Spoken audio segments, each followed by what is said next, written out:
What if they don't want to have sex with you? Doesn't matter, because the sex thing is already out there, so the friendship is ultimately doomed, and that is the end of the story. Well, I guess we're not going to be friends then. Guess not.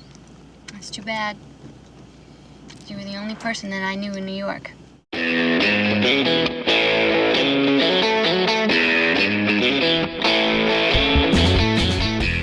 Hello and welcome once again to the Cine-Files, where this week we are continuing the season of the great Rob Reiner. My name is Steve Morris. I'm a filmmaker and directing instructor in Los Angeles, California. Hello, everyone. My name is John Rocha. I'm a writer, producer, host, and voiceover artist here in San Diego, California, and massive fan of the film that we are talking about today. I mean, frankly, I hate The Reason. I'm sick to my stomach over The Reason and deeply upset about The Reason. But you and I have been talking about redoing When Harry Met Sally literally for years. It's one of our earliest episodes, and it was a good episode for us at the time, but there's so much more I have to say. I'm sure there's so much more you have to say, so I'm excited to give this the full Cine-Files treatment. Absolutely, and it's kind of ironic that we're doing this right after Annie Hall. We hadn't planned on doing it right after Annie Hall, but of course there are a lot of connections between the two movies. So sadly, the reasons we're doing it, as you said, Steve, not the greatest reasons, but for our show, it seems to be lining up in an interesting way, almost kismet in a way, to discuss this film right after Annie Hall. But yes, the reasons are horrific and sad for everybody all around. Yeah, I mean, I agree. Having these come almost right after each other has definitely put a lot of thoughts in my mind. Of course, we couldn't be doing any of this without our incredible supporters on Apple Podcasts, as well as Patreon. That's patreon.com/thecine-files, where if you were a member, you could be listening to this show ad-free right now, and you could also be getting our shorts, like the one we just put out this week about how it is to be living our lives on multiple screens, the second screen effect. That's all on patreon.com/thecine-files, as well as Apple Podcasts. And another way you can support us as well is if you're listening to these episodes not ad-free and you hear the ads, trying out the products or service that appeal to you from those ads using our code is another way to indicate to those people that they can keep supporting us here on the show, because people like you are going in and trying their services, trying out their products. We've had such great clients over the last few months, obviously with True Diagnostic and BetterHelp, Washington's Red Raspberry, so many incredible people and companies that have come along to support us with products that we support.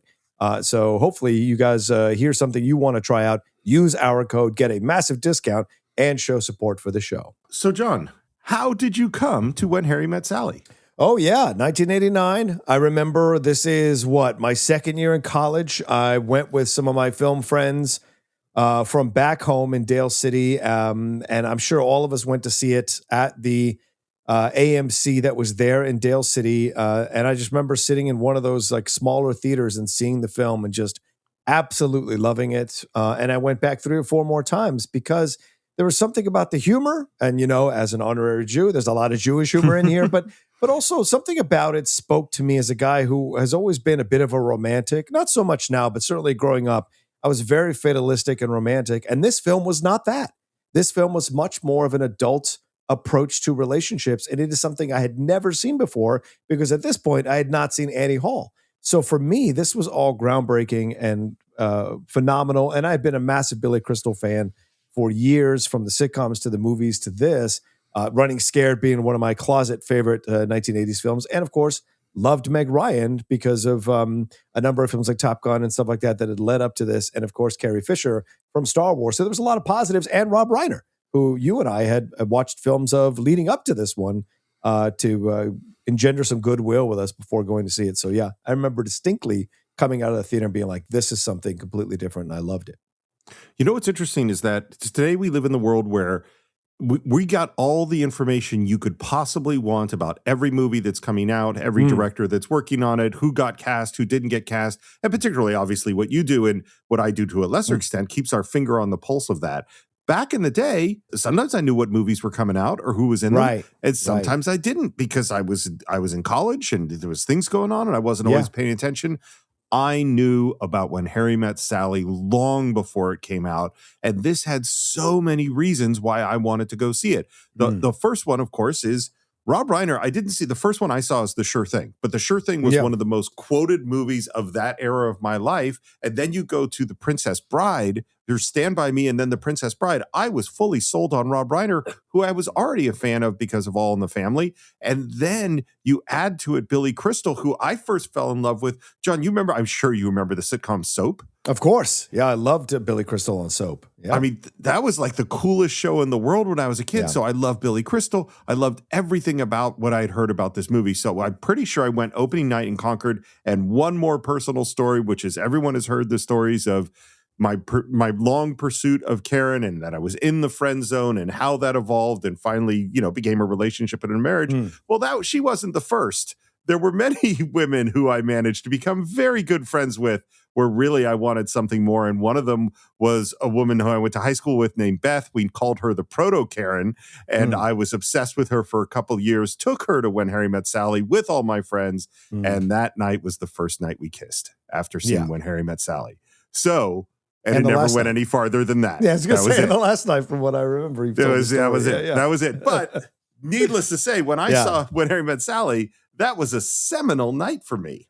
Yeah, yeah. And I think we should not gloss over the fact of how big Billy Crystal was at this time. We talk about Eddie Murphy, we talk about all these other people, but like sometimes Billy Crystal gets forgotten about how big he was in the 80s. You talk about Soap, but you got to throw in so many movies like Throw Mama from the Train. Plus, he'd been on SNL in that 1 year where they had brought in these players who were already experienced comedians to do stuff. Him and Martin Short, Christopher Guest. It's an incredible cast that they had that year. I think it was it wasn't the Lorne Michaels year. It was the other guy who produced it for that season. Dick Ebersol, right. The Dick Ebersol years. And also, I had been a massive fan of Billy Crystal stand-up. I had his Marvelous cassette. I would listen to that stand-up set over and over and over again, and even love the song that he had put out, You Look Marvelous, which was, of course, the Fernando Lamas character that he did on SNL. And I still have that song. I still watch that music video occasionally, which is a very funny music video. And he just was a massive part for me, just as much as Eddie was in a different way. Billy Crystal was that for me in the 1980s as well. The stand-ups, the SNL stuff, and the movies and TV shows. It was incredible to see him explode the way he did. It's funny because he got cut out of the first episode of SNL, if you watch the film Saturday Night, to see what happened to him. And yet he became this massive, massive star. There was so much going for this movie. And I think that what's crazy is how it delivers. Like with each of Rob Reiner's films, he becomes more sure as a director. And this one, I think he delivers 100%. And here, I got to start the pre-production way back in the mid-70s with the relationship of Rob Reiner and Penny Marshall. These are two people that are coming. Rob Reiner is on the biggest TV show in the world, on All in the Family. Penny Marshall is an up-and-coming actor when they meet. Her brother is Gary Marshall, who's directing and writing TV. And then very quickly that she becomes Laverne of Laverne and Shirley. So there are these two stars, they get married. And from everything I've heard, their house was the party house. It's like for what Studio 54 was in New York, going to Rob and Penny's house for a party was the place to be. Everyone was there. Of course, Billy Crystal, but Robin Williams, every comedian, all the funniest people in the world would come there, and that was just the go-to party house for years until they got divorced in 1981. And it seems to me like I think Rob was totally thrown adrift. Like he went from growing up in the Reiner house with Mel Brooks coming over all the time and Sid Caesar and all those guys to being in that young Hollywood world working on the Smothers Brothers show. Then the biggest hit in the world. Then he's married to this person. The party's always at his house. And then all that's over. And it sounds like he was depressed. He was confused. And he's trying to date. And he just can't figure out how to do it. He says he has one disastrous, confusing experience after another. Some of them horribly embarrassing. And that is the place he is. And by the way, the person he's talking to the most to about this is his best friend, Billy Crystal. Have you heard the story, Rob Reiner's story of how Billy Crystal became his best friend? No. So this is what he said, and this is what I'm going to say. There are a lot of really good stories about this movie, and I think there's this thing I've been noticing, and part of it is that professionally, I'm listening to people tell these stories over and over again. And there's a degree to which I can feel them become Hollywoodified, that they become an even better story, particularly when I heard Rob Reiner tell this story like 6 times, and he tells it the same way. But this is the story, is that Rob is on All in the Family. He's playing Meathead, and they have to cast his best friend in the show. And Norman Lear goes out and finds his best friend as Billy Crystal. And Rob says that if Norman Lear says this should be my best friend, then this should all obviously be my best friend, because Norman Lear is always right. And that is how they became best friends. Wow. Put together by chance and circumstance. That's interesting. Yeah. And so Rob goes out on a horrible date and calls his friend Billy and maybe moans to him on the phone a little bit and says how confused he is about all of this. And he's also talking to his producing partner, which is Andy Scheinman, and who I think had also recently been divorced and is also moaning about this. And they start talking about, like, we don't understand women. Like, we don't understand, can women, what's going on? Like, what is happening on the other side? And they just kind of have the inkling that maybe there's a movie here.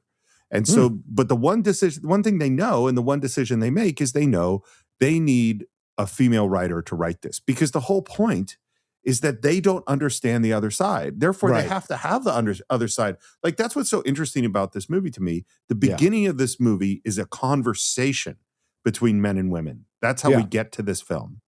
And the person they want to have a conversation with is Nora Ephron. And her history is fascinating. She's one of those people that I want to find a great biography of, because I bet her whole life is interesting. She was, for instance, an intern at the Kennedy White House before the assassination, working for Kennedy, because she wanted to be a journalist. She ended up becoming a reporter for Newsweek. In the mid-'60s, she is in the heart of the action. There's a big story she broke about Bob Dylan. She's very much in the art scene. She's very much in the women's scene. She starts to develop this voice, which I would say it's a little bit of kind of the what they call the new journalism, a little bit of Hunter S. Thompson. She puts herself into the story, but it's also framed through a very feminine, with the feminist movement era. So, for instance, one of the big stories she wrote that she got a lot of attention for was called A Few Words About Breasts. And it was that sense of humor, that daring, that going directly into a situation. And her husband, who was also a journalist, had a book coming out, and the book was being made into a movie. And she and he sat down together to start working on the screenplay together. And I could see by your smile that you already know the husband I'm talking about is Carl Bernstein. The movie is All the President's Men, and Carl and Nora Ephron wrote a draft of the screenplay, and the actual screenwriter, another constant collaborator with Rob Reiner, William Goldman, was not pleased. You can read read in his book Adventures in the Screen Trade about this irritating girlfriend of Carl Bernstein that kept thinking she was a screenwriter, and that, of course, was Nora Ephron. No surprise. Goldman was a bit of a crotchety guy at times, so no surprise he was upset about that situation. But that speaks volumes about her intelligence, her knowledge about these kinds of things, that she can write so capably about these more harder subjects. But I will say this, it'd be curious to go back and rewatch the movie now with Nora Ephron in mind, to see if the relationship interactions, especially with the women in the film, in All the President's Men, have her touch on them, right? Have her rewriting of the script, have her, like, maybe these are one of the secret ingredients for why that film works so well. Because yes, it's Watergate. Yes, that's important. Yes, exposing that's great. But to me, what makes the film stand out is the dialogue between the characters, the relationships that they develop, the way they convince people to come forward. These are fascinating things when you're watching the film again. And it's about to get a 4K release later this year, so I can't wait to buy it, watch it in its full glory, and kind of savor it all over again with that in mind.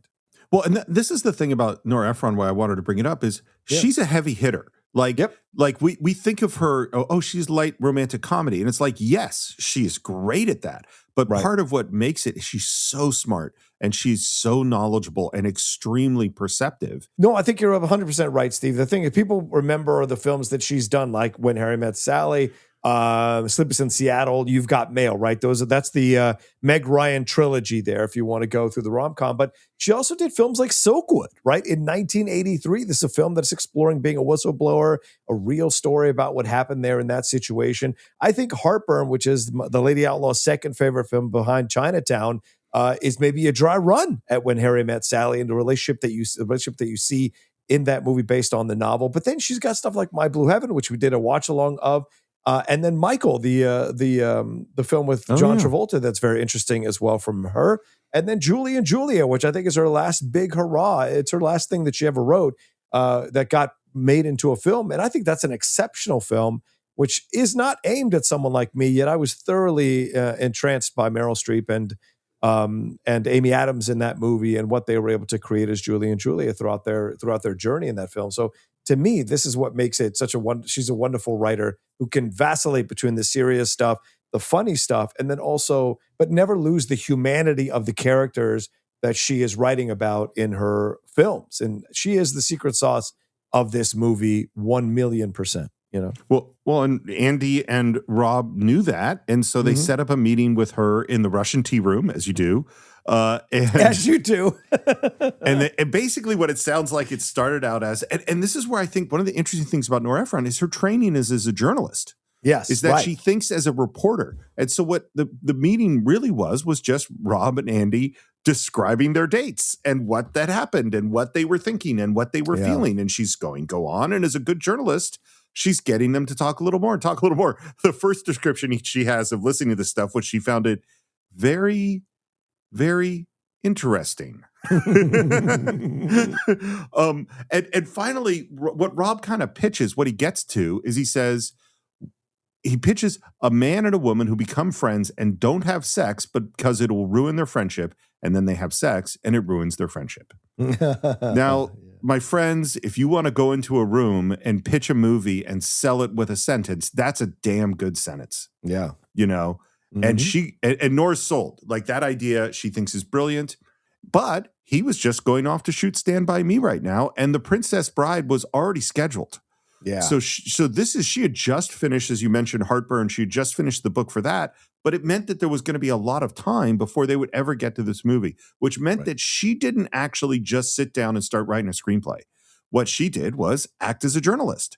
And when she would get stuck, she would come back in, she would find Rob or Andy or people in their office or other people, and she's just interviewing people and talking to them and getting their stories about dating. That's smart, just like a journalist would, right? Let's interview a bunch of people, and then that's what ends up in the movie, the idea of having couples telling their stories. And of course, these are actors in all of those couples that you see in the movie, but they're telling their stories as a way into this story. So it may have been a happy accident that this had to be delayed so much before it got done, because she was able to kind of put her journalist brain on and write from that point of view and have those interviews that led to what we see in the film.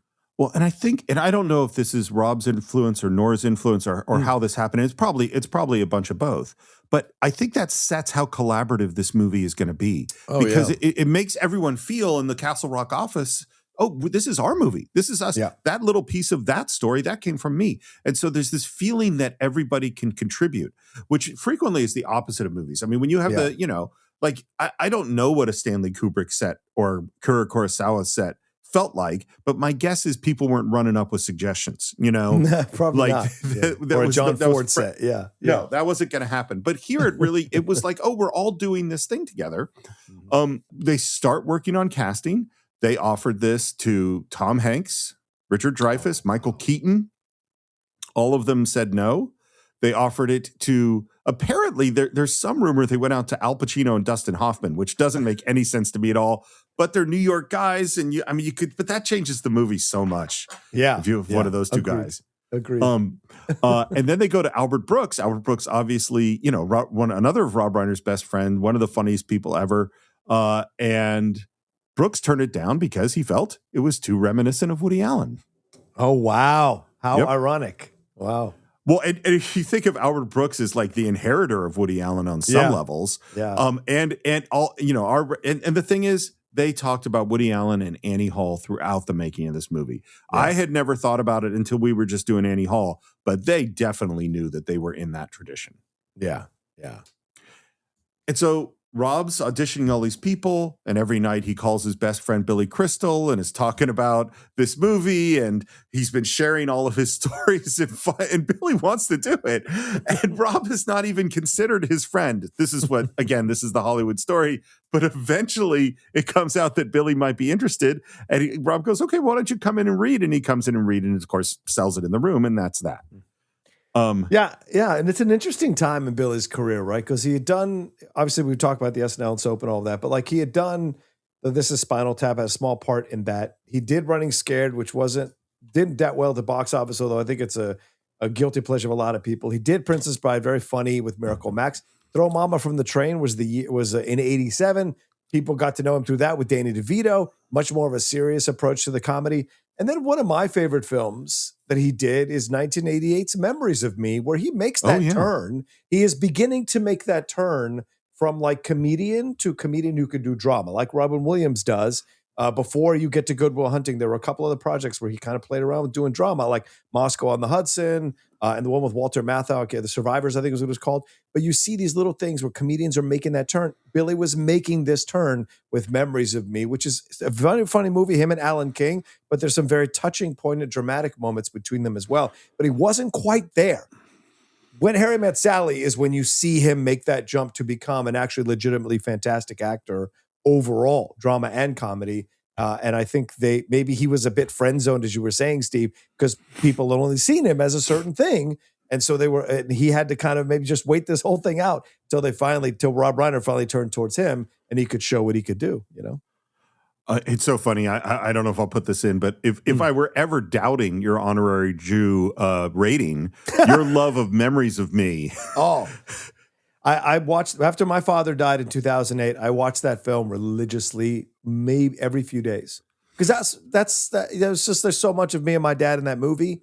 And and Alan King, man, the love I have for Alan King is just very, very big. And so him playing the dad and the way he plays the dad, and when he gets lost in his spells and the touching moments, plus he's a Hollywood extra. So there's that element of me at the time who wanted to go be an actor in Hollywood. Like, there was just so much about that movie. Yeah, it isn't the most well-directed film, but I love it. And I think Henry Winkler directed it, ironically. So that's another reason I love it, is the Fonz directed that movie. So yeah. And your dad loved these movies too? Yes, my dad and I will watch Memories of Me all the time. He loved Alan King. We were not Nothing in Common. We were not a Tom Hanks, Jackie Gleason house. We were absolutely Billy Crystal, Alan King house for sure. I think my dad was an honorary Jew as well. No, that's what really admitted it. So here's, again, I don't know if I'm putting any of this in, but I'm finding it really interesting. So my dad, short, bald, Jewish optometrist, goes to work every day in the Latino district of San Francisco, in the Mission District. Speaks optometric Spanish to his patients. He didn't speak really good Spanish, but like that was his community. And those people, you know, they say those people, that's who he loved. You know, that's like his world. And your dad, the man from Bolivia, loving the Jewish comedy. I don't know, there's something here. And then you and I do this podcast together. Yeah, it's an interesting thing to experience. I don't know. Anyway, one last thing about this. So Castle Rock is obviously Rob Reiner's company. It's named for Castle Rock, which is Stand By Me and Stephen King and all that stuff. And Castle Rock's doing real well. So Castle Rock at this moment chooses to 100% finance When Harry Met Sally on its own without going to a studio. Wow. That is a power move. And you know what other move Castle Rock is doing in 1989? Is that Seinfeld, maybe? Seinfeld. They're the producers of Seinfeld, which doesn't go well for the first year. Right, first season's not great, Yeah, but they're going to make some good money off their Seinfeld investment too. So this is a good year for Castle Rock. So John, are you ready to enter the world of When Harry Met Sally? Da-da-da-da-da. Let's go. Let's do it. Let's have some fun. Well, that's the music is the first thing I wanted to talk about, because we start with, while we do not hear the dulcet tones of his voice, this is the Harry Connick Jr. trio that is playing this instrumental. And I think their contribution, Harry Connick's contribution to this film, is uncalculatable. And we actually have a question from one of our longtime patrons, Wiley Todd. He says, I would love to know your guys' thoughts on the Harry Connick Jr. soundtrack that is a character in the film as it guides us through the movie. I mean, that soundtrack was iconic. So many great songs coming out of that soundtrack. Of course, standards, but Harry Connick Jr., right? There's just something about this film that you're catching the wave of all of these people at the right time. Billy Crystal is about to make that turn to City Slickers and become this like massive, massive star. Meg Ryan as well is about to become this massive star. Rob Reiner is about to have yet another film that's in the pop culture zeitgeist and that will be a big hit. And you've got Harry Connick Jr., who is coming up right in the 80s when we were kind of swinging back to the kind of standard stuff of Sinatra. Tony Bennett was making a comeback in the 80s into the 90s. And so there was a lot that this film just kind of captured of nostalgia going back to a time in the 40s and 50s in how they were approaching this stuff and having this music playing in so many different scenes in this movie that are standards, yet the story that is being told in a way is a bit progressive in terms of relationships between men and women. So it's a fascinating decision to use the soundtrack. And I think there's so many great songs. And I think it was like one of the best-selling soundtracks ever. You know? I'm sure it was. It was a music-changing soundtrack. You know, like Yes. that when that happened, that was absolutely huge. And here's how Rob Reiner found it. So he is buddies with Bobby Colomby, the drummer for Blood, Sweat, and Tears. And nice.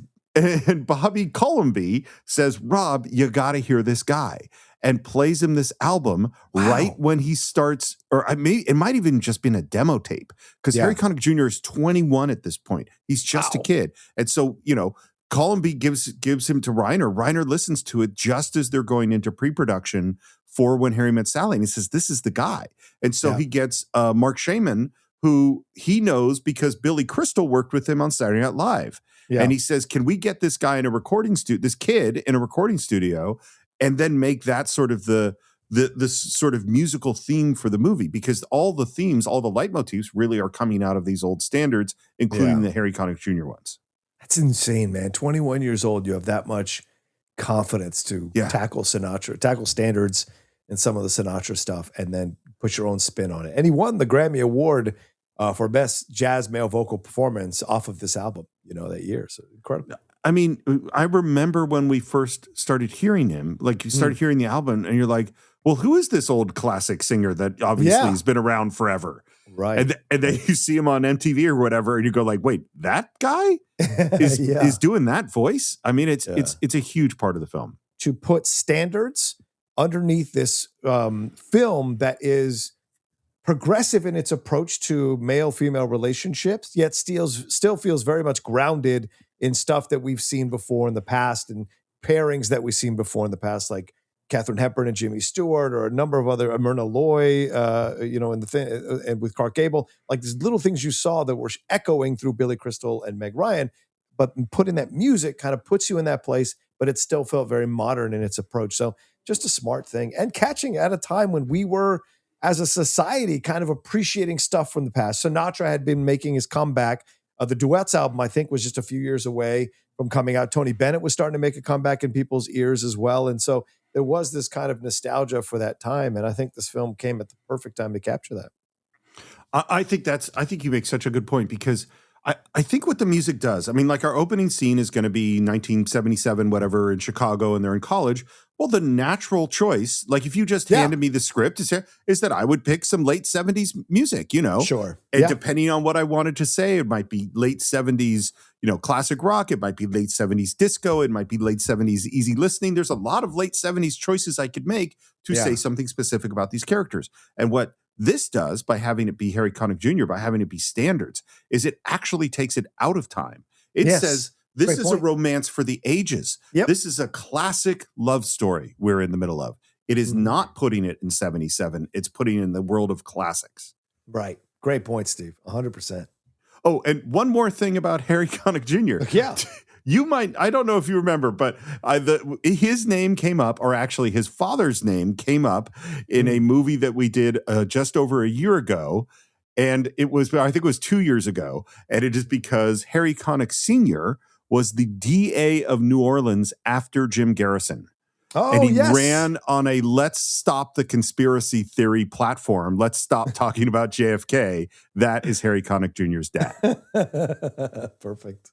The opening credits end with a cut to this older couple sitting on a couch. And you're going like, what is this? What am I looking at? And this idea came from Rob Reiner, who was hanging out with a friend of his, Alan Horn, who was the head of Warner Brothers at the time. And his dad was sitting there at this dinner party in complete silence with his wife. And Rob, being a gregarious guy, wants to sort of bring something out of him. And he goes over, Mr. Horn, how did you meet your wife? And suddenly this guy who had been kind of glowering and silent all night, his face lit up and out came this story. And that is the first story that we have right here. I was sitting with my friend Arthur Kornblum in a restaurant. It was a Horn and Arlett cafeteria. We were all fooled into believing that these were real people forever. These are all actors, but these are real stories. What they discovered, which is true, is that normal people can't do this. You can't get people to do a tight, one shot, no cut, two people and get it in the perfect rhythm that we're going to get in all of these things. That's just not, you need actors for that. Yeah, I remember this shattering my feeling about the movie for a little bit when I found out. It was like 20 years later I found out that they were all actors because they're so believable. And this, gives a lot of credit to the casting department that they were able to find these actors who I don't recall seeing in anything else after this movie and were able to believably showcase these relationships and make you feel that they actually were a couple, that these stories actually were true to them. So it's just incredible direction from Rob Reiner and acting performances from all of these actors. And this beautiful girl walked in, and I turned to Arthur, and I said, Arthur, you see that girl? I'm going to marry her. And 2 weeks later, we were married. And it's over 50 years later, and we are still married. It's like a perfect snapshot, Yeah. And it's giving you a little bit of the dynamics right off the bat, right? He's talking the most. She's sitting there smiling and nodding and, being very much like looking at him at times. And he's very proud in the way he's conveying it. And I love her little touch of his arm at the end when he's done. But she does this thing with her eyes, which is really interesting as well. She kind of looks to her left, to her right, and then back at him. So conveying a little bit like, I'm going to let him tell the story. Exactly. The story was a little bit different, but let him have the story. He wants the story. Do you know what I'm saying? And so conveying like how some of those relationships are for people from that age in how the gender dynamics are for them, for a lot of them. Yeah. It's because what's so funny, what you'll see it every time is every one of these couples tells the story slightly differently. Yes. But you can also tell the story has been told many times and that they know this is how they do it. And you can see exactly what you said is little bits of indulgence or little bits of I'm not going to interrupt you. The little pat at the end. They're just such real couples. Yeah. By the way, there were many different titles for this movie. The first one and the one that kind of stuck around the longest that sounds was Nora's favorite was How We Met. Oh, and that stuck for a long time. That's it's a good one, and I think it's Rob Reiner who came up with When Harry Met Sally, but hated it. Didn't like it was his idea. I mean, this just sounds classically how Rob Reiner sounds to me. He's like, well, you could do that. It's a terrible idea, but it was your idea. So Rob. on the I don't nose. Like it. It's so on the nose. It wasn't until someone else, and I don't know who it was, added the 3 dots when Harry Met Sally ... that Rob went, now I like it. Yeah. And I think those 3 dots are important. You can't doubt the power of an ellipsis. It is so important in conveying a lot of thoughts or intention of those lines when you add an ellipsis. Yeah. Or is it ... dot. Or is it? It's very clear. Our love is here to stay. University of Chicago, 1977. It's Louis Armstrong playing Our Love Is Here to Stay. Incredible song. Yeah. And we start with this close-up of Harry, who, by the way, the hairpiece that Billy Crystal has on, he says that he thinks this makes him look like Jack Lord. I can see it. I can totally see it. Which is a TV detective from Hawaii Five-0 in the 70s for those young kids out there. And the woman he's with is Michelle Nicastro. Interesting actress. She was born in D.C., graduated with BFA from Northwestern, then moved to L.A. and got involved in performing. She did a lot of TV shows like Charles in Charge, Who's the Boss, Knight Rider, Murder, She Wrote, Airwolf, even Full House. She guest starred in the episode Mr. Spark for the Showtime series It's the Gary Sandling Show. She even co-wrote and performed the original song He's Gary, the Boy Next Door. So she's like got elements of that as well. She was in Days of Our Lives for a little while as well, and did a lot of theater, like The Boys from Syracuse. She got some great love from the critics there in LA. She originated the role of Eponine in 1988 in Les Miserables during the second U.S. national tour, which opened at the Schubert Theater in L.A. She was awarded the Drama Log Award and the Robbie Award for that. And then, of course, as we said, she appeared in When Harry Met Sally. But she's also known for being the voice of the Swan Princess, which was an animated series that had 3 different installments, and she voiced the character of the Swan Princess. Sadly, she passed away from breast cancer at the young age there of 50 in 2009. But she had, kind of done a lot of things from that point forward from When Harry Met Sally on. So just incredible stuff with her as an actress. And she only gets a little bit of time here, man, but I think she's really fun in the interactions with her and Billy, and then her and Meg when she shows up here in the car. I don't think there's a weak supporting actor in this whole thing. Like everybody delivers on what they need to deliver. And right now, what they're delivering is a ridiculously cute college sort of goodbye, lovey-dovey that is just irritating enough so that when Sally drives into frame and has this awkward moment waiting, it's just perfect. And the most perfect thing at this moment, Meg Ryan's hair is...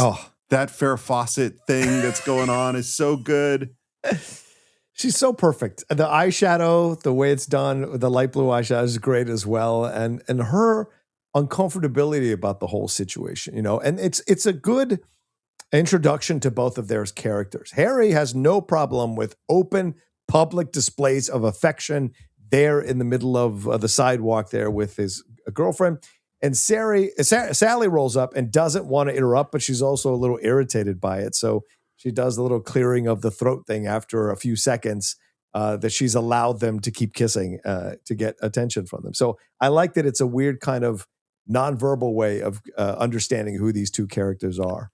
I'm going to lay this down right now. I think Meg Ryan, who has gotten tons of praise and deservedly so for this performance, doesn't get enough damn praise for this performance. I think she's astoundingly good. And you can see this scene, all of the little character things, just the awkward moments where she's like getting ready to like clear her throat to get their attention. And just all of the stuff that she's doing is so interesting and so specific. Oh, hi, Sally. Sally, this is Harry Burns. Harry, this is Sally Albright. Nice to meet you. You want to drive the first shift? No, you're there already. You can start. And then he goes to say goodbye. And then again, it's that sickly, sweet high school sort of. Call me. I'll call you as soon as I get there. Oh, call me from the road. I'll call you before then. I love you. Love you. What's funny about this is you're right. Harry totally public making out with this person, no problem at all. Does Harry mean any of this romantic stuff? I think he means it at the time, right? But Harry, as we're going to find out, is someone whose emotions at this age is very transitional. And he's still, like, he has this kind of, how can I say that? He has this kind of slight arrogance about himself, right? That he can be so casual about these things. And if you get offended about it, it's your problem, not his, right? And so I think what he's saying to her is absolutely what he means in that moment. But that could change, as we see in the film, that it does. It's funny. My opinions, we've said this since the beginning of the show that you watch a show many years later and you see it differently. Well, I've focused on a whole other set of stuff this time. And the thing that was really coming out to me is it's not that you're seeing things that are entirely new. It's that things take on more significance or more focus when you're watching it from a different perspective. And so for me, it was always about the romance. And maybe because I'm a little bit older and not as romantic as maybe I once was, or not currently. I mean, at the time I saw this, I was hung up on all these girls who I was in love with, and I'm not having that experience. So I was really watching the character growth. Like that's what I really saw. And what I think about this Harry at this moment, I'm starting to go like, I think he's telling her what he thinks she needs to hear. I don't think he's being honest with himself or how his feelings. He's like, I want to have a girl, and girls like it when you talk like this. And so that's what he's doing, Very possible. Very Yeah. possible. As I said, everything's transitional for him, or transactional rather. Yeah, exactly. For him right now. Yeah, for sure. And someone who doesn't like listening to this talk is Sally, who finally big honk on the horn, and then that cute smile. Sorry. That's Sally, right? Yeah. Sally is persnickety, and Yep. she wants things in a certain way.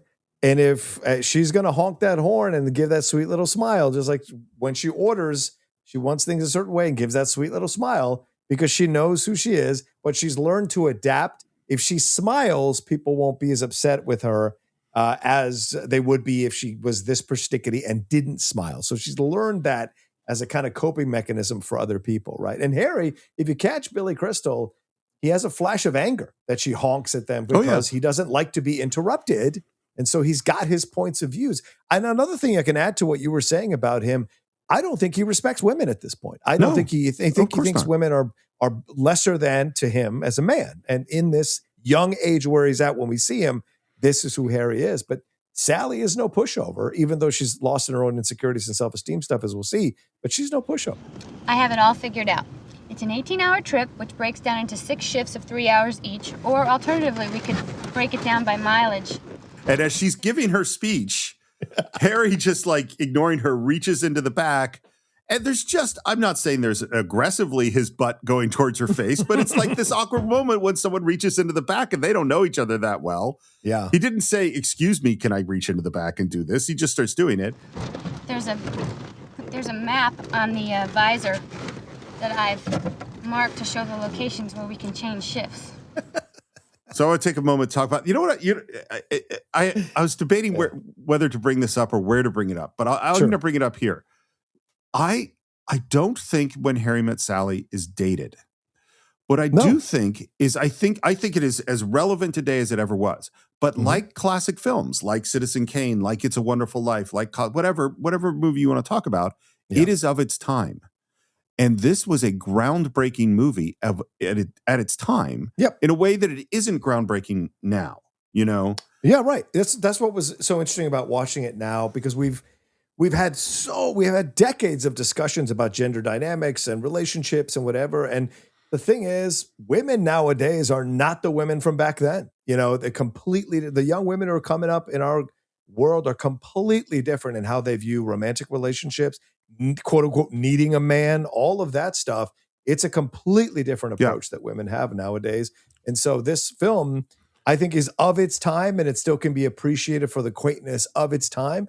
But I would venture to say the majority of women coming up nowadays don't identify with Sally in her approach to some of these things, and especially the Carrie Fisher character when she comes into the mix as well in this particular film. But you're right, and the thing about Harry is but that is timeless. The idea of dismissing women or thinking that you don't need to factor in their opinions or their comfort to get what you need as a young man, that sadly is still universal as we've seen in our world, you know?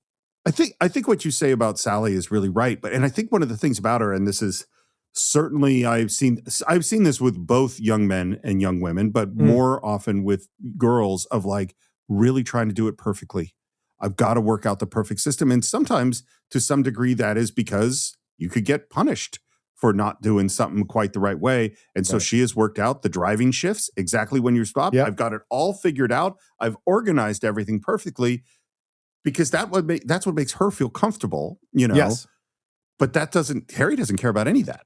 You know, she's a control freak. He's very much fly by the seat of his pants at this point in their relationship. Yeah. Grape?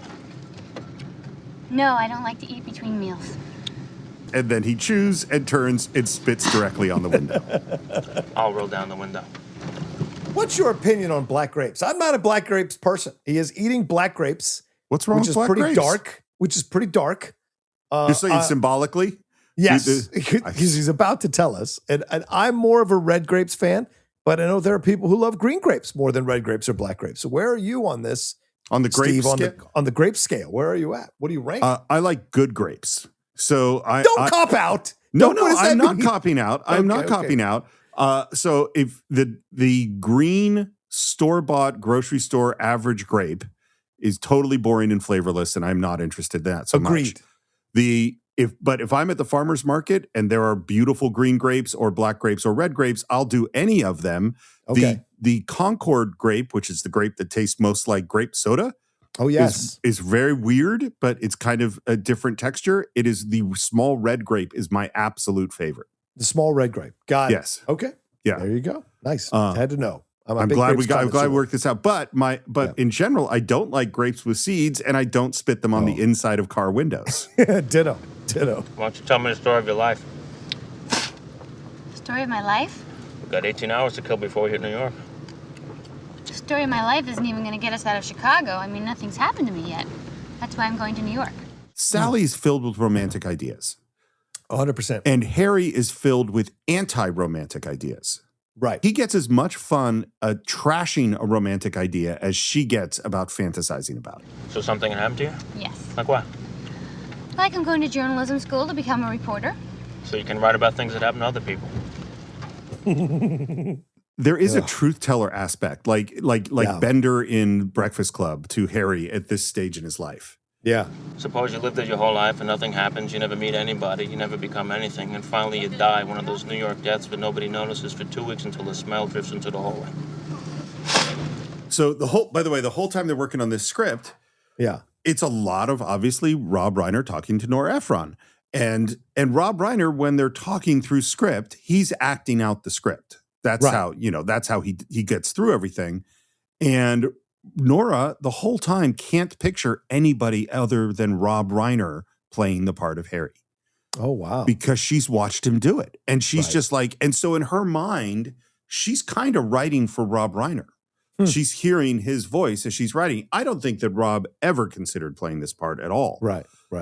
But when Billy Crystal came on, and this is his best friend, and he kind of went, look, there is a lot of you in this script. Yeah. But there's also a lot of me in this script, and you're going to have to get out of my way and let this be me. There you go. I love that. I love that. And by the way, just as Rob is Harry, Nora is Sally. Oh, and one of her things is she feels that her job in life, she has to keep everything calm and everything positive and everything in control and keep things moving forward and make things. She's the person who's going to make things work and make everything be okay. Amanda mentioned you had a dark side. That's what drew to me. Your dark side. Sure. Why don't you have a dark side? No, you're probably one of those cheerful people who dots their eyes with little hearts. You think Sally dots her eyes with little hearts? Probably, yes. But I like that she pushes back, too. I think she stopped doing it her senior year in high school, and it was a big move for her. She's like, you know what? I'm growing up. I have to stop doing this. I have just as much of a dark side as the next person. Oh, really? When I buy a new book, I always read the last page first. That way, in case I die before I finish, I know how it ends. That, my friend, is a dark side. I'm like, no, that's just impatience, dude. That's not a dark side. Of course. He thinks this is cool and dark because he's in his 20s. What does he fucking know? And she has her own approach to it as well. And what's great about this interaction as a first scene with them is that there is a push and pull between the two. Like, she is still, like, the fact that she needs to prove that she has a dark side to him, that speaks to Sally's insecurities a little bit and still wanting to prove herself, and that she's probably gotten shit growing up her whole life, that she sees the world from a much more optimistic point of view. And look, people who are optimistic do get shit from people who are more cynical or sarcastic about the world or see the world from a darker point of view. So they have to kind of develop a thin skin or thick skin to push against that, because people are always trying to drag positive, optimistic people into their cynical, sarcastic view of the world. And so I like that she doesn't allow herself to get yanked into that, but she still wants to prove that she's one of the cool kids in a way, you know? You ever think about death? Yes. Sure you do. A fleeting thought that drifts in and out of the transom of your mind. I spend hours. I spend days. And you think this makes you a better person? How much of Annie Hall do we spend with Alvy lording his love of his obsession with death over Annie? Right. There's this weird thing of like, the darker you are, the more superior. I am a superior person. Yeah. It's because I'm looking at all this crap. The other thing that just occurred to me is we're driving away from Chicago in 1977, which is the year Annie Hall came out. So Harry might have just come out of a screening of Annie Hall. Yeah, that's a good point. If we're doing that, yeah, absolutely. Absolutely. When the shit comes down, I'm going to be prepared, and you're not. That's all I'm saying. In the meantime, you're going to ruin your whole life waiting for it. So the beginning of this back and forth is Harry calling out Sally, oh, you're going to go be a reporter so you can write about other people doing things. So you're not going to have that exciting of a life, right? She wins this. Well, she counters his comment there by coming at him later with this book stuff and saying to him, oh, so you're going to be obsessed with the darkness. Meantime, you're going to be waiting for death, prepare for death. You're going to forget to live. Yep. So in both ways, they are countering each other's worldview and approach to what they want to do with their lives. So I love that, which is what makes it not Annie Hall, right? Because Diane Keaton at the beginning of the film is absolutely lorded over by Woody Allen's character. This is not that kind of film. And I like that as an opening. They're both going to stand their ground. Doesn't mean they don't have vulnerabilities, insecurities, or stuff you can laugh at about them. But they're very much standing their own ground in who they are as people, which I like. Well, and they both have to grow. And Yes, in a weird 100%. way, you know, it's like in a weird way, they have to learn a lot from each other because I think, you know, the final run to and speech to go get Sally at the end is not him embracing the dark side. No. That is the opposite thing. And her resistance to him and all those things is kind of her embracing the dark side. That's her cynicism coming in. Like they have to go through a whole. That's why like I said, I've always been someone who's involved in the romance of this movie, as you should be. But I really got interested in the character growth this time. Yep. There's a big thing to watch this time for sure. You're wrong. I'm not wrong. You're wrong. He wants her to leave. That's why he puts her on the plane. I don't think she wants to stay. Of course she wants to stay. Wouldn't you rather be with Humphrey Bogart than the other guy? So we're debating the end of Casablanca. Yeah. And from what I understand about their arguments, both of their arguments sound kind of crazy. I don't want to spend the rest of my life in Casablanca married to a man who runs a bar. It probably sounds very snobbish to you, but I don't. You'd rather be in a passionless marriage And be the first lady of Czechoslovakia. than live with a man you've had the greatest sex of your life with just because he owns a bar and that is all he does. Which, by the way, it's not all he does. He does some other stuff, too. He used to be a spy. I mean, like a commando or something. And so with any woman in her right mind, women are very practical, even Ingrid Bergman, which is why she gets on the plane at the end of the movie. I love this, right? Because, you know, I'm not the biggest fan of Casablanca because I think she pretty much uses him through the whole movie. But the conversation at this back and forth is so fantastic to look at as you and I are in our older ages looking back on this kind of stuff. This is when you're young, these are the kind of, no, I believe this, that this is the kind of black and white approach to the world that you have. She's saying, you know, so would any woman. She's a practical woman. She's for as positive as she sees the world. She also knows that security, stability, these are important in life. And so for her as a young woman, she thinks that she wants to get on the plane and she wants to go and do with the guy at the end, not with Humphrey Bogart. And then the way she sprays her hair when she finishes her, and then slams the cap down on the spray is almost like a period at the end of the argument. Like period, that's it, right? She's got her points of view, and he's seeing it more. Ironically, he's seeing more of the romantic side of things, which is an interesting window into Harry. We just saw him talk about his dark side and all of that, but he's actually leaning to the more romantic ending, which would be her staying in Casablanca with Humphrey Bogart. So he's not as dark as he thinks he is.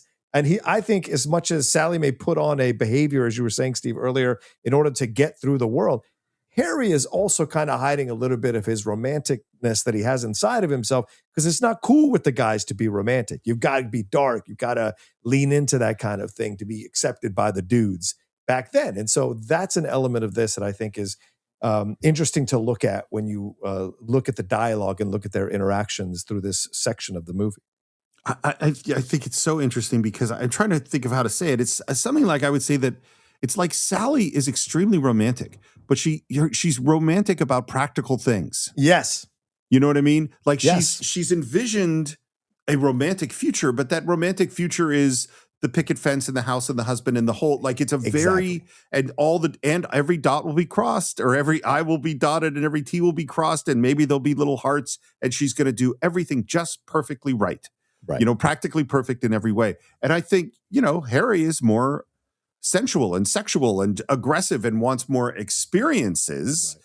So like, that's what has drawn to him about the Rick thing, but he's totally impractical and disconnected from a whole bunch of other stuff. I understand. What?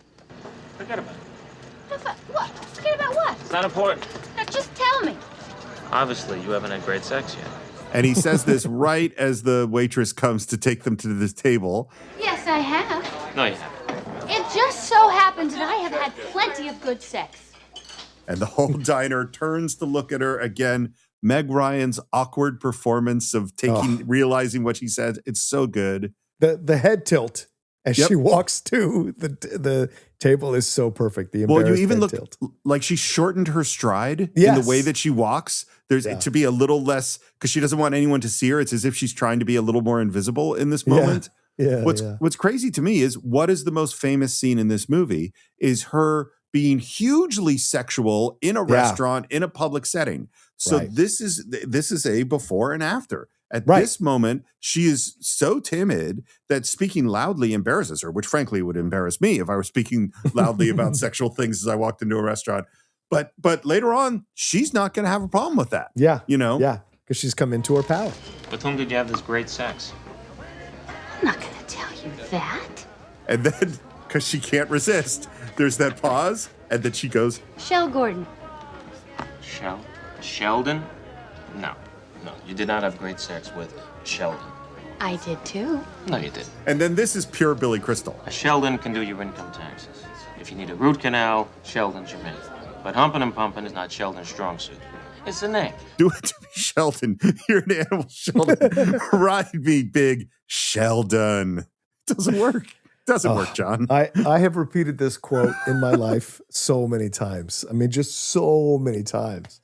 Ride me, Sheldon. Like, it just is so genius in the way it's so simple. The great comedy sometimes can be simple and brilliant, right? And this idea of a person named Sheldon. And by the way, apologies to anybody named Sheldon who listens to our show. Where, of course, it's the indignation of that. But I'm sure you're very talented lovers. I'm sure you're very talented lovers, yes. But you know this, Steve. And I this probably applies to all comedy, but especially Jewish comedy. Like, names are super important. Of course. Names are so important to get across a funny moment in comedy, in a lot of Jewish comedy. And so, like with Rodney Vinny Boomba, like Dr. Vinny, but like there's little things that are just genius in how they use names. And so having Billy say that, ride me, Sheldon, do me, Sheldon, it's just not going to be what you hear great sex from. Is just genius. By the way, and both of these things are interesting because, like, he's goading her when he says, okay, coming out of the car, I get it.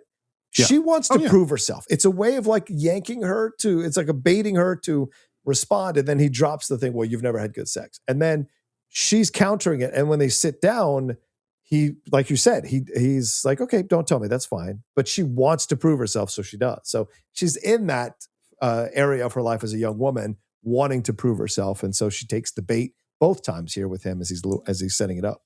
I mean, Harry, who is a smart guy and articulate and funny and perceptive, figured out maybe 2 years ago, maybe 6 months ago, that being the truth speaker gave him some power. Yes. That he could get attention, he could get women, he could have an effect, by doing this thing. And so he's using that, and it is working, but it also is what's so, like, how rude and insensitive and just arrogant jerk he is, just comes off so much stronger watching this now. But I do have an important question. Oh. Did she have good sex with Sheldon? I think she thought she had good sex with Sheldon because she probably hasn't had much sex at all, and Sheldon was probably the only guy she's ever had sex with. I think she romanticized it, and she told herself that it was really good. Yes. But I do not think she actually has had good sex with Sheldon. Right. Again, no disrespect to any Sheldons listening. You're fine people. What can I get you? I'll have a number 3. Ordering by number is as low maintenance an order as you can possibly do. 100%. I think that's good contrast. And then Sally says, I'd like the chef salad, please, with the oil and vinegar on the side and the apple pie a la mode. Chef and apple a la mode. But I'd like the pie heated, and I don't want the ice cream on top. I want it on the side, and I'd like strawberry instead of vanilla if you have it. If not, then no ice cream, just whipped cream, but only if it's real. If it's out of a can, then nothing. So, first of all, that's an amazing order. Yes, it is. Second of all, I would want my pie heated, definitely. Although I actually do think I might like whipped cream on my warm apple pie more than ice cream, although I do like ice cream too. I've had that before. I'm more of an ice cream person, but don't put it on top of the pie. You put it on the side, and then I'm mixing the ice cream with the pie. So I turn it into a bit of an oatmeal mess. Yes. I prefer that. Well, well, this is why I have a lot of respect for Sally here, because how you want that ice cream to melt is key because it is Yeah. it is the melting of the ice cream that infuses with the pie at the right moment and temperature that Right. makes it amazing. I'm assuming you're not a slab of cheddar cheese on your apple pie guy. That's nonsense. What? I've never heard that. You've never heard Cheese that? on an apple pie? Oh, that's a Midwest thing. Like you go to What are you nutballs doing to food? It's- What by the way- cheese on an apple pie? Oh, I'm gonna have to get this for you. It's delicious. You have to thanks. expand your brain a little bit. No. It's a standard and it works. Now, cheesecake. Now we're talking. But cheese apple pie, I can't do it. Go So ahead. of course, I don't know that if it was their first meeting at the Russian tea room, but this is how Nora Ephron orders. And as soon as Rob and Andy and Billy saw it, they're like, well, obviously that has to go into the movie. Yeah. Nora Ephron tells a story that she is years after the movie, and she's giving an order to a flight attendant on an airplane who's writing down her very detailed instructions, and then turns to Nora Ephron and goes, "Have you ever seen a movie called When Harry Met Sally?" That's great. It's like getting quoted back to you, like happens to Jess later on in the film. It's like that's kind of an amazing one. So how come you broke up with Sheldon? How do you know we broke up? Because if you didn't break up, you wouldn't be here with me. You'd be off with Sheldon the Wonder Schlong. First of all, I am not with you. And second of all, it is none of your business why we broke up. You're right. I don't want to know. And again, there's that pause, and you see her sit in the awkwardness for about, 6 seconds, maybe. Yeah. Well, if you must know, it was because he was very jealous and I had these days of the week underpants. Again, how Billy Crystal responds is so great. I'm sorry, I need a judge's ruling on this. Days of the week underpants. One of the things I do think they're having fun with each other. As much as they're bickering with each other, they're definitely intrigued with each other. Yes. This is the beginning of their intrigue. Like, she's never met anyone like this. Right. And he's never met anyone quite like this. I mean, even the way he looks at her as she's ordering, right? Yes, it's funny. The takes are like, he's like, what the hell? She's really weird. But he lingers staring at her after she finishes her order, so much so that she goes, what? And he shakes him out of his thing of whatever he's thinking about. Nothing. And I think it's because he is developing a little bit of an interest in her as a person, which is something new to him. He's actually interested in her, maybe the first woman he's ever been interested in, because she confounds him, she challenges him. And by the same token, I think she likes that he's got his own way of asking her questions and challenging her worldview on things. And so they're forced to be together. So they're forced to have these conversations together in a way because they're in that car and because they got to get to New York.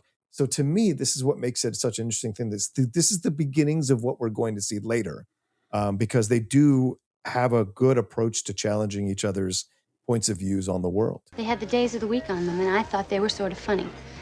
And then one day Sheldon says to me, "You never wear Sunday. It's all suspicious. Where was Sunday? Where had I left Sunday?" And I told him, and he didn't believe me. What? They don't make Sunday Why not? because of God. Oh, the way she says because of God, just so simply and with honor, like she's honoring that. Like this is a serious thing.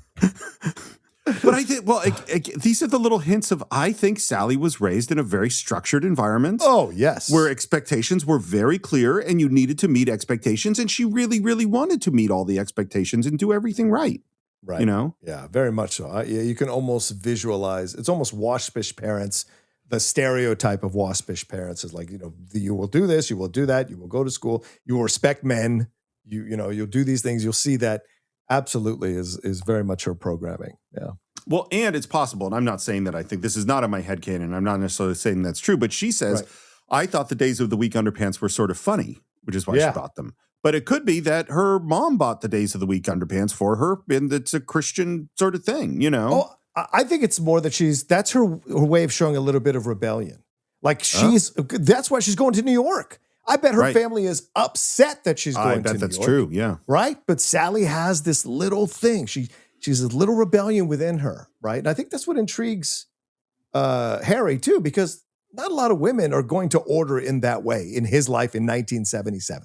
Very clear, very precise, very picky, blah, blah, blah. This intrigues him. And so her having those little days of the week underpants makes sense on so many levels because it is a little rebellious to have a little writing on your underpants or whatever. So I think that's a great thing. You're seeing little like windows into Sally's personality. And she's, of course, perfectly tabulating the exact penny to the penny of the tip. Yeah. And he's staring at her, and she does, again, Meg's great.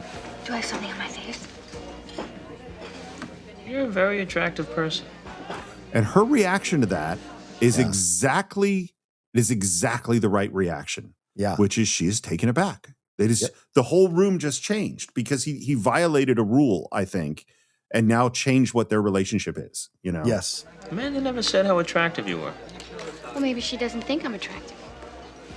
I don't think it's a matter of opinion. Empirically, you are attractive. I agree. Empirically, Meg Ryan is attractive. Oh, yeah. 1,000,000%. Yeah. But I love this because her first reaction is what? Oh, she has something on her face, right? He couldn't be looking at her. Right, something's wrong. Right, great point, Steve, right? Because as we were saying, we're in our head canon how she was probably raised, right? If someone is staring at you, it's because something is wrong. You've done something wrong. But he's staring at her from a place of, and then he says what he says. Now, watch what Meg does. Meg instinctively goes to pull her hair back and then stops herself. These are little beats that show you like that she kind of likes it but doesn't like it. Like she is a little like taken aback by it, but maybe slightly curious about it, but then immediately slaps into what you're supposed to do mode and scolds him a little. Amanda is my friend. So? So you're going with her. So? So you're coming on to me. No, I wasn't. Which, of course, he was. Yes, he was. Yeah, of course he was. Can a man say a woman is attractive without it being a come on? All right. Let's just say, just for the sake of argument, that it was a come on. What do you want me to do about it? I take it back, okay? I take it back. You can't take it back. Why not? Because it's already out there. Oh, geez, what are we supposed to do? Call the cops. It's already out there. Right. This is all the dialogue. I just want to read it all because it's also funny. It's also well done. Yeah. He goes, okay, great. Let it lie. That's my policy. That's what I always say. Let it lie. Want to spend the night in a motel? See what I did? I didn't let it lie. Again, great, perfect Jewish humor here. I love it. But yes, but like, you know, again, the little thing, her face of just utter shock of what he's doing and like offense and walking out ahead and all of that. And then I love the little physical bit where they come around the front of the car and she's like, and then goes around the other side. But she's very much like trying to call him out on it. Like he's violated some rule that you're not supposed to do. And she's actually legitimately offended by it. But I also think she's a little bit intrigued by it, that he would find her attractive and be so blatant in saying it. Like he's so upfront about it. And I imagine from where she's from, maybe the guys weren't so open about it and she maybe had to make it really clear if she was interested in somebody, right? But he's just putting it on the table. And so again, him flying by the seat of the pants, he doesn't believe in order or rules. And she's very much a rule-following person. You know? Well, and maybe deep down she doesn't think she had great sex with Sheldon the Wonder Schlong, you know? Probably true. Yes. By the way, I'm glad you pointed out that bit of physicality as they're like bouncing back and forth trying to get to the car. Reiner put that in on purpose because basically what he wanted to show is how men and women bump into each other and don't know how to behave around each other and don't know what their roles are.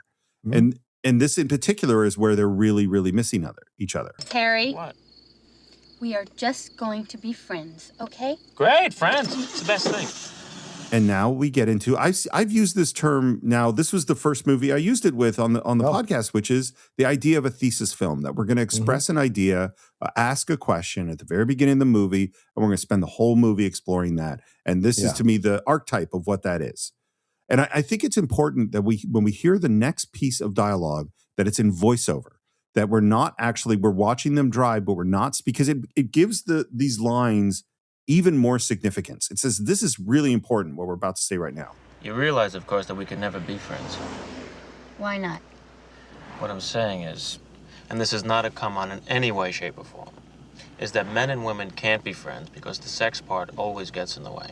That is the question of the movie. Will the sex part always get in the way? My answers to this question, which I'm not going to, we could go through the movie and then I think we're going to address this maybe more deeply later. But my answer is not the same as it was when we did this movie the first time. Oh, it's really evolved and changed as I've thought about it. I believed as Billy did at this age in my life as well. Like I did not. I totally did. Yeah, I always thought sex would get in the way, blah, blah, blah. But of course, now I have many female friends that I cherish and appreciate and have no interest in, who are attractive, but they're just like, we're just friends and it's great. And I love it, I mean, well, let's go a little further because there's some things that are said that certainly were true of me in my teens and early 20s. That's not true. I have a number of men friends and there is no sex involved. No, you don't. Yes, I do. No, you don't. Yes, I do. You only think you do. You're saying I'm having sex with these men without my knowledge? No, what I'm saying is they all want to have sex with you. They do not. Do too. They do not. Do too. How do you know? Because no man can be friends with a woman that he finds attractive. He always wants to have sex with her. So in my youth, and when the hormones were going crazy, this was pretty much true. Like if you were spent any time with a woman, my 16, 17, 20, 21-year-old, 22-year-old brain, it went to sex all the time. Yeah, sure. So you're saying that a man can be friends with a woman he finds unattractive? No, you pretty much want to nail him too. That's a funny line. Hard disagree. Even at whatever age I was, I never was just desperate to have sex with a woman, whether I found her attractive or not. So that was the one. I was with him up until this moment at this age, for sure. I think I was so desperate for love, desperate for something that I entertained every possibility. Like, oh, wow. Okay. Yeah. I was a very, very shy kid. Yeah. And certainly didn't feel like anyone was going to be attracted to me. So, right. It's not that I had no standards but it was sort of like, well, anyone, Bueller. That's Steve how says, I kind of Steve felt. Says, it's not that I didn't have any standards, but anyone could have had sex with me if they wanted to. I mean, honestly, you pretty much wanted to nail them too. I mean, I wasn't as like crass about it as Harry is in this movie. I was actually pretty romantic and sweet, but certainly, well, and so this is the thing that I was relating this movie to in a weird way was the movie The Birdcage, which is that when we did The Birdcage with Michael, we went, this groundbreaking film that said all these amazing things and showed this gay couple in a way it had never been shown before. And when we were doing it, 20 years after the movie came out or whatever it was a little dated because it had a very simplistic view of what a gay couple was, a very cliched view. Mm-hmm. I think the thing this is groundbreaking, this moment right now in this movie, to have a man say, this is this thing that men feel, that really hadn't been said. I mean, there's movies like Carnal Knowledge, which do it in a very, very dark way, in a messed up way. That is a messed up movie. But this is doing it in this way, like, no, all guys are like this. And she's having this reaction of, no, you're not, and not believing it. And it was really great to have this come out honestly at this moment. Yeah. I also think what we sort of did was what this movie kind of tried to say is all men are like this and all women are like this. Right. And that's not true. So you could having a generalization that a lot of people relate to and putting it out there can be great. But then going, and therefore that is what all men or all women are. That's not reality. These are generalizations that might be useful. And both of these characters grow with this central question throughout the movie, right? And so if you're holding on to just the first 20 minutes of the movie, you're really missing the point of the movie. And if you're embracing the things they say to each other as truths, universal truths, you're really missing the point of the movie. Both of them progress out of these young thoughts that they have in these interactions at the beginning of the movie. What if they don't want to have sex with you? Doesn't matter, because the sex thing is already out there, so the friendship is ultimately doomed, and that is the end of the story. By the way, Rob, Andy, and Billy all felt when they were making this movie that men and women could not be friends. Wow. And Nora thinks they can be friends and has many male friends. Yeah. But it's that conversation, that's when Harry met Sally. Like that's the fact that they don't agree is actually what makes this movie so good. Yep. Well, I guess we're not going to be friends then. Guess not. That's too bad. You were the only person that I knew in New York. It's a great line. This is what's smart about the movie too, Steve. She gets the final line in a lot of these like sections of this opening part of the movie, which is great, because Harry is kind of running some of the dialogue here, but she gets the final word in a way, which I like. Balances things out. I think that is absolutely the perfect point, and I never connected it before. But it's in a weird way, it's similar to one of the ending lines of an earlier scene, which is, "In the meantime, you're going to ruin your whole life waiting for it." Exactly. Is that she's like, she's looking at the positive thing. You're the only person I know in New York. We have something here, right? And he's only looking at the negative things, right? You know, we can't be friends. If you would just get past this, we could be fine. We could be friends. This kind of thing, but. You know, but I also think we wouldn't have a movie if he could get past it. Of course. Well, this is, I mean, obviously, these guys have to grow. I mean, that's what's so. And we come into New York with Louis Armstrong singing "Let's Call the Whole Thing Off." Thanks for the ride. Yeah, it was interesting. It was nice knowing you. Yeah. And then there's a long look where there's something there. Yeah. Yeah. And then that handshake. Yeah. It's great. By the way, we haven't talked about this, but the costumes, the outfits that they're wearing are so great as well, right? To convey who they are as people. Harry, very much a sweatshirt, hoodie rather, a t-shirt, pair of jeans he's probably had for like 10 years or whatever. And then you have Sally, she tucks in her shirt. She's wearing the kind of Trooper Beverly Hills shorts. The knee socks are almost all the way up to the knee.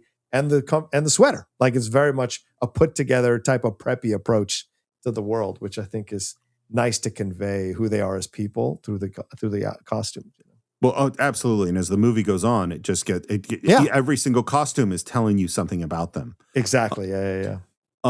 By the way, Nora Ephron said something that I found really interesting. She said there are two traditions in romantic comedies, the Christian tradition and the Jewish tradition. And in the Christian tradition, which you can see in Shakespeare, it's always there are obstacles from the outside coming between people. So Romeo and Juliet, their families are feuding. Mistaken identity. You have, in romantic comedies, you have the class structure, the prince dressing up as the commoner, the secret, the big lie that's going to come out. That is the Christian, according to Nora Ephron, structure of romantic comedy. The obstacle comes from some outside thing. In the Jewish tradition, Nora says, which is pioneered by Woody Allen, the obstacle is the neuroses of the male character. That is the problem we have to deal with. Now, I actually think in this film, I think it's both their neuroses. Yes. I think both of these characters have, there are no outside obstacles. They're not running out of money. There's not a big lie. They're not secretly related. Like there's no weird thing. It's just, these are two people together. And the only thing preventing them from being together is them. Yeah. 100%. 100%. I've never heard that before. That's great. I'd never heard it either. We have a new couple on the couch. And this is where I go, anybody who thinks that people could naturally speak this way and tightly and perform it this way, I am glad the movie convinced you of that. But this is Nora Ephron's writing. We fell in love in high school. Yeah, we were high school sweethearts. But then after our junior year, his parents moved away. But I never forgot her. You never forgot me. No, her face was burned on my brain. And it was 34 years later that I was walking down Broadway and I saw her come out of Toffanetti's. And we both looked at each other, and it was just as though not a single day had gone by. She was just as beautiful as she was at 16. He was just the same. He looked exactly the same. This is my favorite couple because they seem so genuinely in love.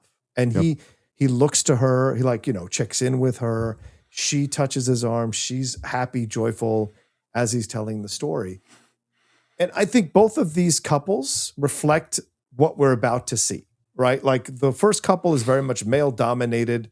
The woman kind of, smiles, but looks to her left a little bit and then looks at the camera. This couple is much more connected.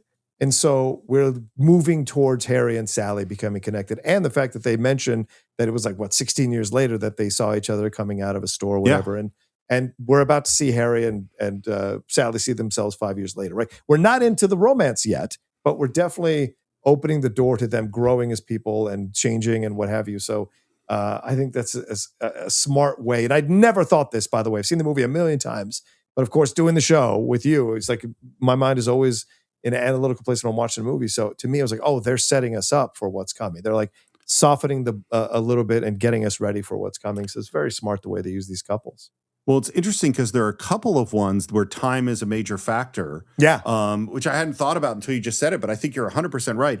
I've never thought about which one of these is my favorite couple. I'm going to have to think about that, but I do know which one is my least favorite couple. Is it the melon? I don't know. I don't know which one. We'll get to them. We'll get to them. After seeing this lovely couple, we see a sign that says it's 5 years later. We're at the airport, and there is Sally looking very different, kissing this gentleman. Before we get to him, I just want to point out that the hairstyling in this movie.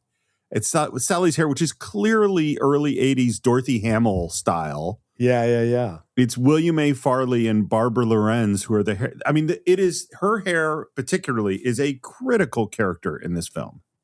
I think they did a way better job with her hair than his hair.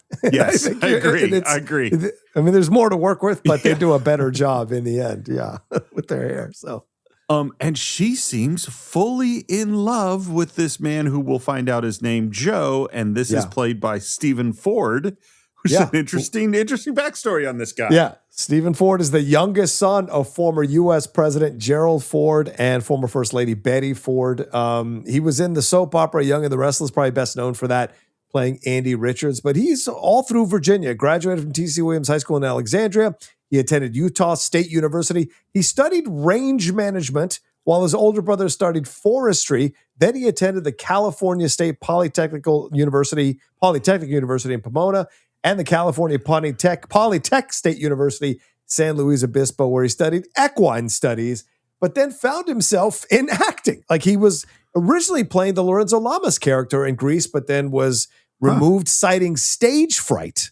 So he wasn't quite ready to be on camera, but then did some soap opera stuff with Young and the Restless and found himself in this movie. He was also in Escape from New York, Babylon 5, Armageddon, Black Hawk Down, Starship Troopers, Heat, yes, that Heat, Contact, and Transformers. And then in the early 90s, he hosted a short-lived series that I remember, Steve, on CBS, I think it was, called Secret Service, where he detailed stories of the Secret Service. And because he was Gerald Ford's son, it gave it a little more credibility, but it only lasted a year or one season. So interesting story, this guy. Interesting path he took, you know. I had no idea about any of this until doing research this time. And to me, he's just Joe, and I think he does a perfectly fine job in this part. Yeah, that's right. Perfectly fine job. Absolutely. And we see, as they are being super, super romantic, Harry walk by, notice something, come back into frame, and of course we go, he's obviously recognized Sally. It's When Harry Met Sally, name of the movie. But that's not what happens. Joe, I thought it was you. Harry Burns. Harry, how you doing? Good, how you doing? And her reaction to seeing him, not recognizing her at first, is amazing. The really good actors, you can see the micro emotional changes on their faces. They don't overdo it, but you see the dawning of the realization, and you see this on Meg Ryan's face.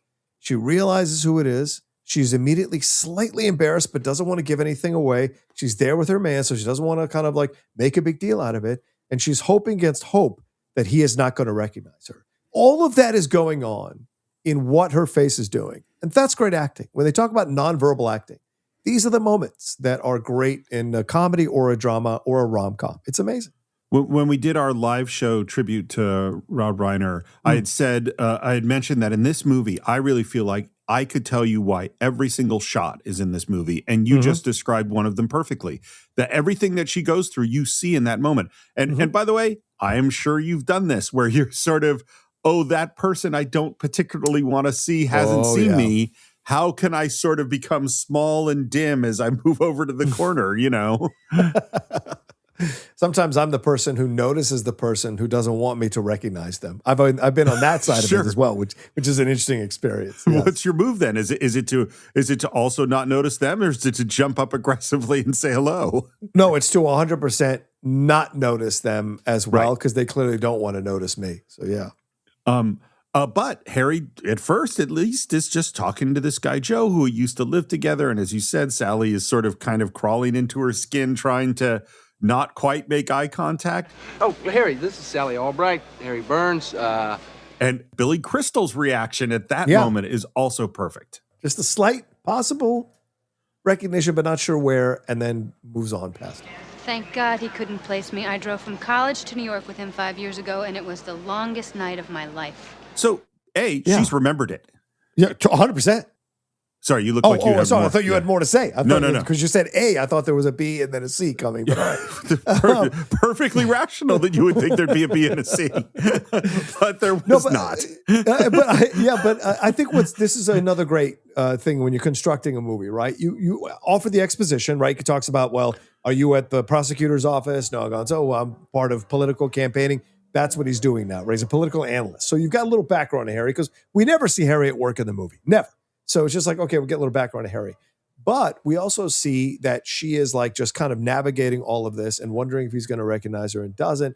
And then he rolls out of there, right? But the fact that she remembered him completely, but he didn't remember her initially fully tells you the difference in the two approaches, right? She's very meticulous. Of course, she's going to remember every single person she's come in contact with.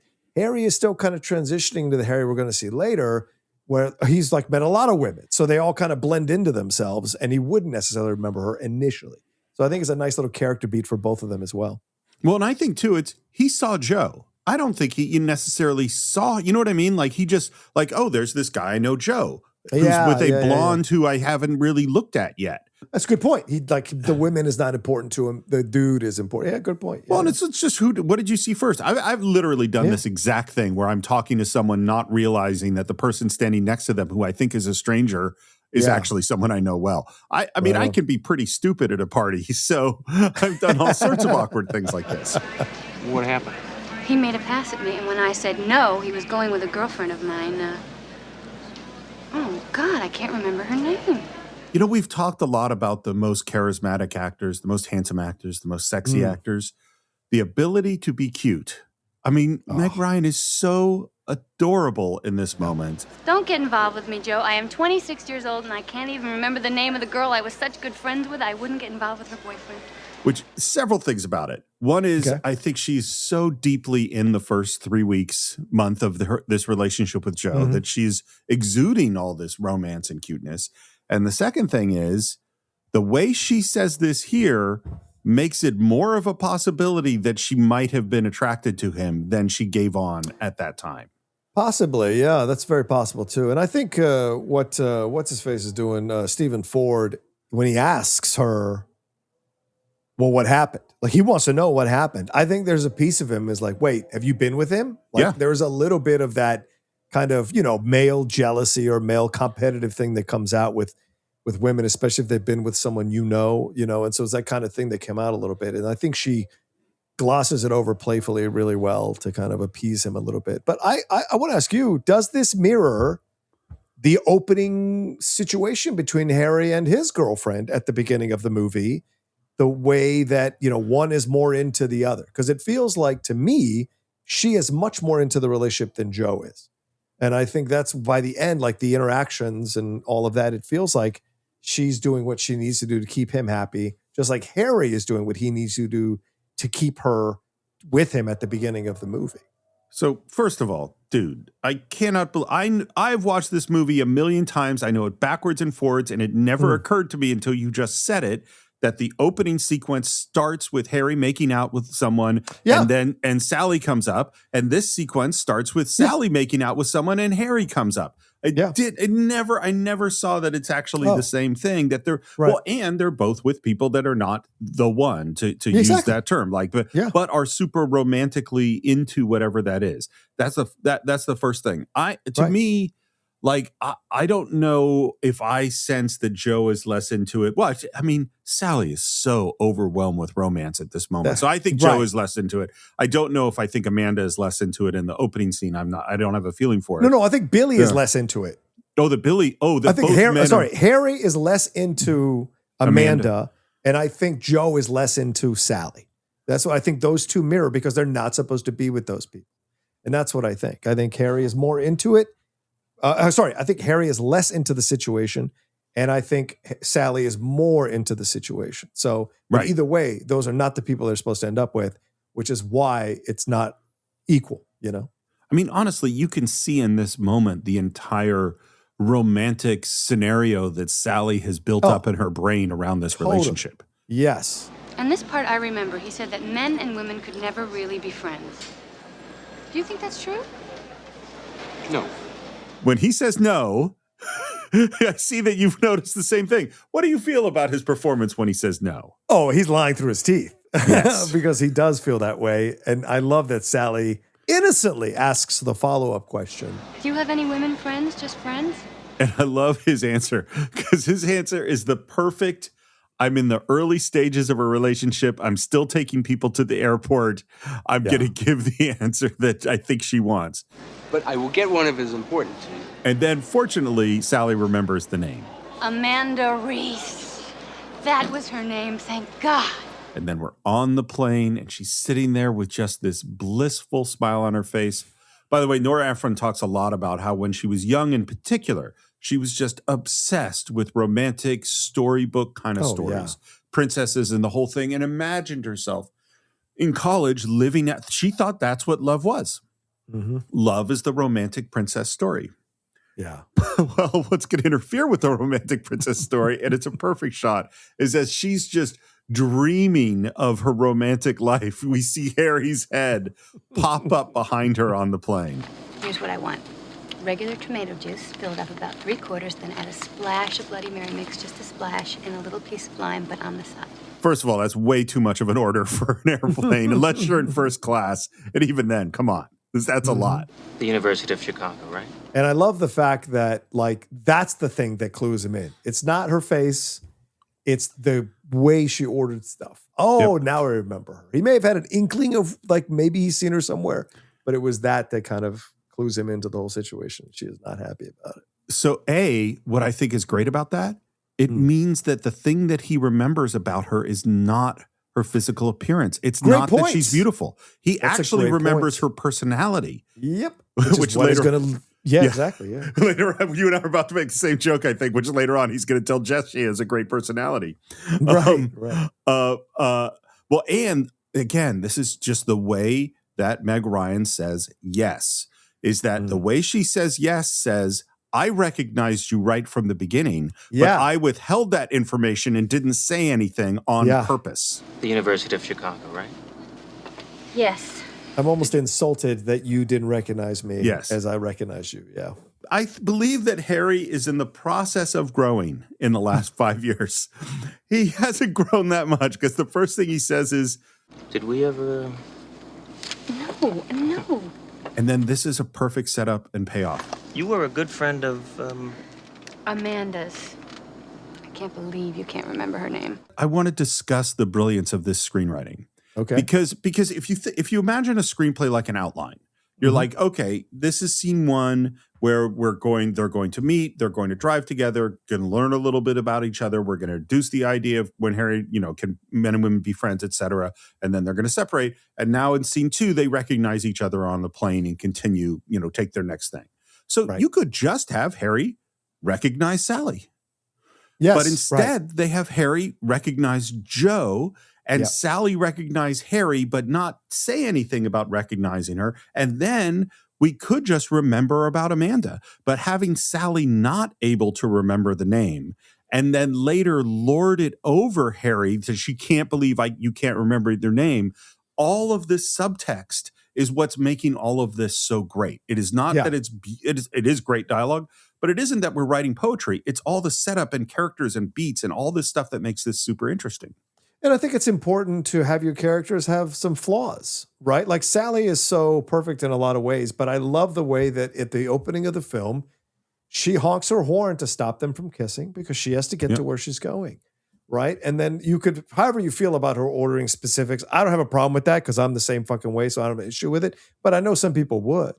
And then here in this moment, having her lord over the Amanda Reese thing, even though she couldn't even remember her name until a few seconds later, like it's those little flaws that make you human, right? And so I like that as characters, as audience members, we're watching these characters and we see like there's issues with Harry, but there's some flaws with Sally as well. So let's see where they fit as we go through the movie. What do you mean? I can remember Amanda, right? Amanda Rice. Reese, right? That's what I said. Very Mamet-esque. Very Mamet-esque. And it's like, dude, that's not what you said. You can really see Harry's fragile ego, I think, in this scene. 100%. You were really good friends with her. We didn't make it because you were such good friends. you went with her. And was it worth it? The sacrifice for a friend that you don't even keep in touch with? They're right back to where they were 5 years ago. An easy rhythm. Yep. But I also think you can see Sally's grown. Like you could see her way of responding to Harry has evolved. Harry, you might not believe this, but I never considered not sleeping with you a sacrifice. And he has evolved too, because his response is, Fair enough. Fair enough. I think he is not the cad that he was when he got out of college. Yeah, well, I mean, he's about to get married, right? Which we're going to find out here in the dialogue. So he's in a whole different place about that kind of thing, you know? And so maybe he's matured a little bit, which happens. You know, we don't all stay cads. And then we have this moment, which we mentioned before, about whether or not you take someone to the airport. And they must be in the early stages of the relationship if you're still going to the airport. John, what is your feeling about taking people to the airport? I have never given it a second thought. It's just being kind. You know, if we just started dating, I would still take you to the airport because guess what? I get to listen to my music on the way back. I have never had an issue driving anyone anywhere. Honestly, it's never been. We could have met in the first week or could have met later on. I'm the same way with weddings or taking people to functions. It used to drive our friend Gabe crazy when we were younger because I would bring women to like functions that I just met. And he'd be like, I don't think you should bring women to hang out with us unless they're like in your relationship. You guys are in a relationship. And it's like, well, why do you care? And he's like, well, I don't want to establish a friendship with someone that, you know, you're going to break up with 3 weeks later. And what? No one asked you to. No one asked you to. So it's just people, everyone's got their particular things, right? So, but me, I never really cared about that shit. It never bothered me. You know? My brain sort of short-circuited on the when you're allowed to bring a date to like because you don't want to, other people don't want to have to make a relationship with. But on the airport thing, I've always picked people up and dropped people off all the time. It's not, I'm happy to. And because to me, I get both. I get time in my car to listen to my book or my podcast and time with somebody I like. It's all fine, except fuck LAX. LAX is the fucking worst. I will pick people up at Burbank. I'll drive to Ontario and pick someone up. Oh, yeah. LAX is just a shit show these days. Terrible. I agree. Anyway. I can only imagine these days. Yeah. Oh, my God. It's awful. And after his speech about airports, she says, It's amazing. You look like a normal person, but actually you are the angel of death. Such a great line. And then Harry reveals the big news. I'm getting married. You are? Mm-hmm. You are. It shocks her. Yes. It shocks her for a number of reasons, Steve, I would think.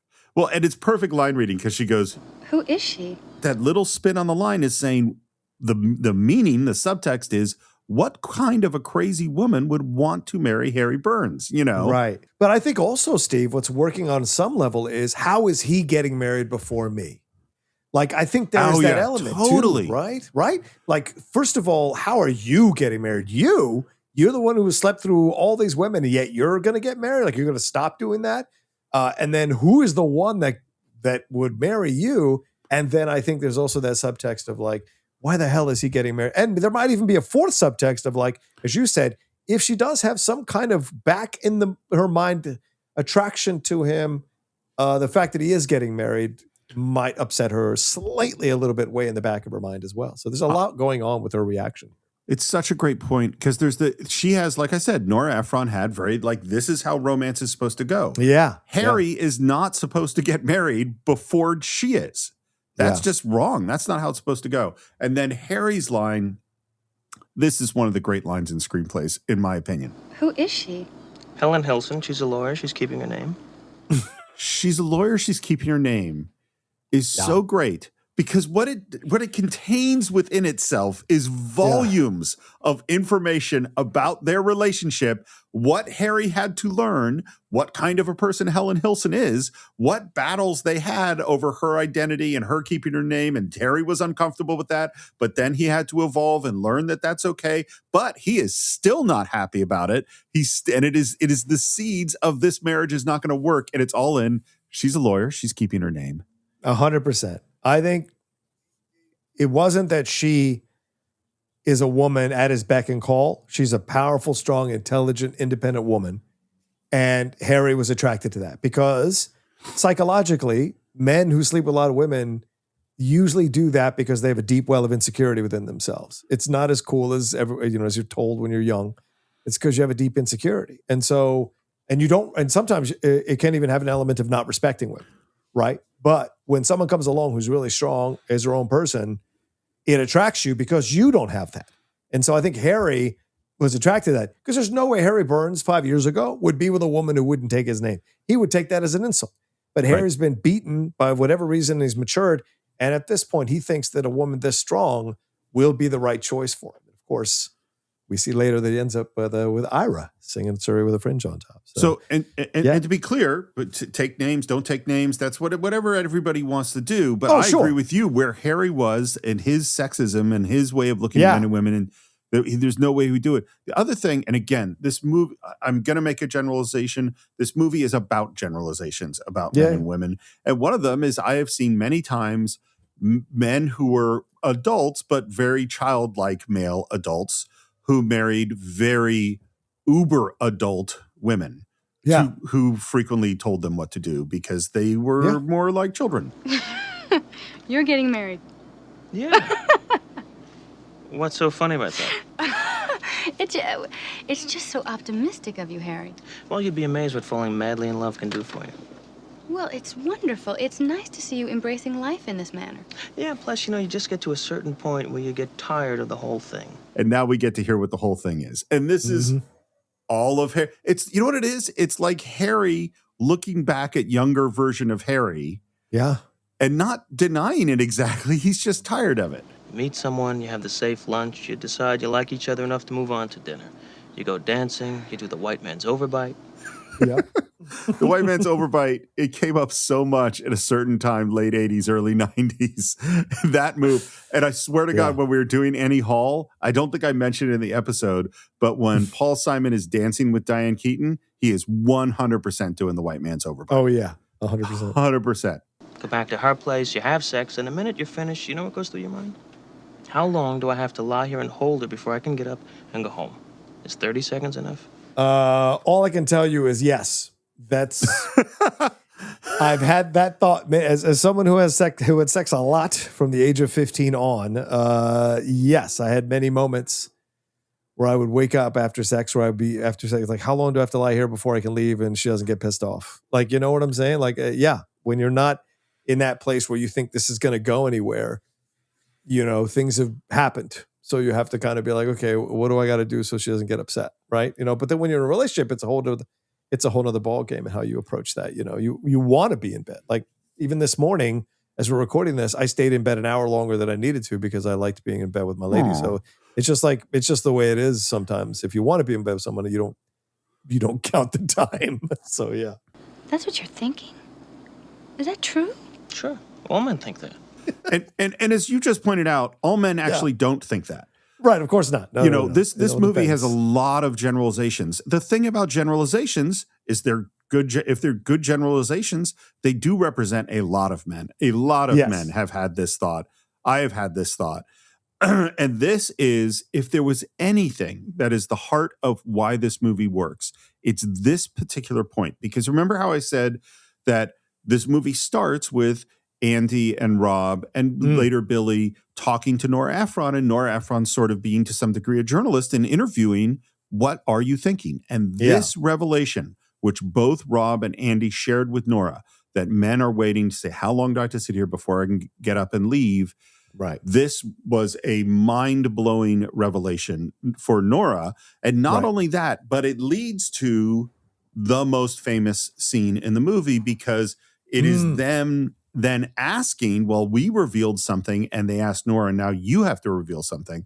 And that leads to another scene that we'll get to soon. And just to be fair, I think especially nowadays, women are the ones who are like, you get your stuff and get on out. Like it's a whole nother ball game now from what I've heard from people who I talked to in their 20s and early 30s. Like women are much more about like, okay, I got what I needed. Move on out of here. It ain't the romantic nature like we've seen before. And like Sally represents. So just to be fair, it isn't just the men who are wondering how long they need to be there in the bed. Well, I mean, I think, this, we said this earlier, but like what's so great about this movie is that they talked about things that nobody was talking about. Mm-hmm. And Yes. men and women expressing themselves. And that what's maybe taken too far is to therefore go, well, all men are like this, or all women are like Right. this, or even the worst thing, women are supposed to be like this, or men are Right. supposed to be like this. That's not what it is. How long do you like to be held afterwards? All night, right? See, that's the problem. Somewhere between 30 seconds and all night is your problem. It's terrible. He hasn't grown fully, which I No. think is important. Yes. Right? He still has that old Harry Burns in him, the judgmental Harry Burns, let me tell you your problem without you asking me what my problem is. Like, there's that little element to it. So you can't have him fully grown just yet. So I like that there's shades of growth, but then there's also still the old Harry Burns in there as well. Well, and to me, it's always like, this always bugs me whenever I see it, is like, two people have two different reactions to a thing, and my reaction to that thing is the correct one, and therefore you have a problem. It's like, yeah. Why is he not his desire to get up out of the bed after 30 seconds? Why isn't that he's the one with the problem? Yeah, This has always exactly. bugged me for years. My dad always made fun of my mom for being cold. You're always cold. You're always cold. Classic male-female kind of thing. Oh, right. You're not cold always, as behavior, but cold. No, physically. like you're always cold. Like, because my dad, much like me, you don't see me get cold that often. I am built to stay warm, And so, what it took me until like my 30s where I was like, no one makes fun of my dad for being hot. He's hot all the time. Right. It's that he just goes my way, which is that this temperature is fine, means that if you're cold at this moment, you're weak. Whereas if I'm hot when it's hot, you're not weak, Gotcha. And that's what's, it's here. It's like, Harry's saying it's your problem. This is an issue this is a problem with women. That's what Harry's saying. Yeah, basically, yeah. We talk a lot about oneers and the exciting ones, and we always reference Touch of Evil or Goodfellas and things like that.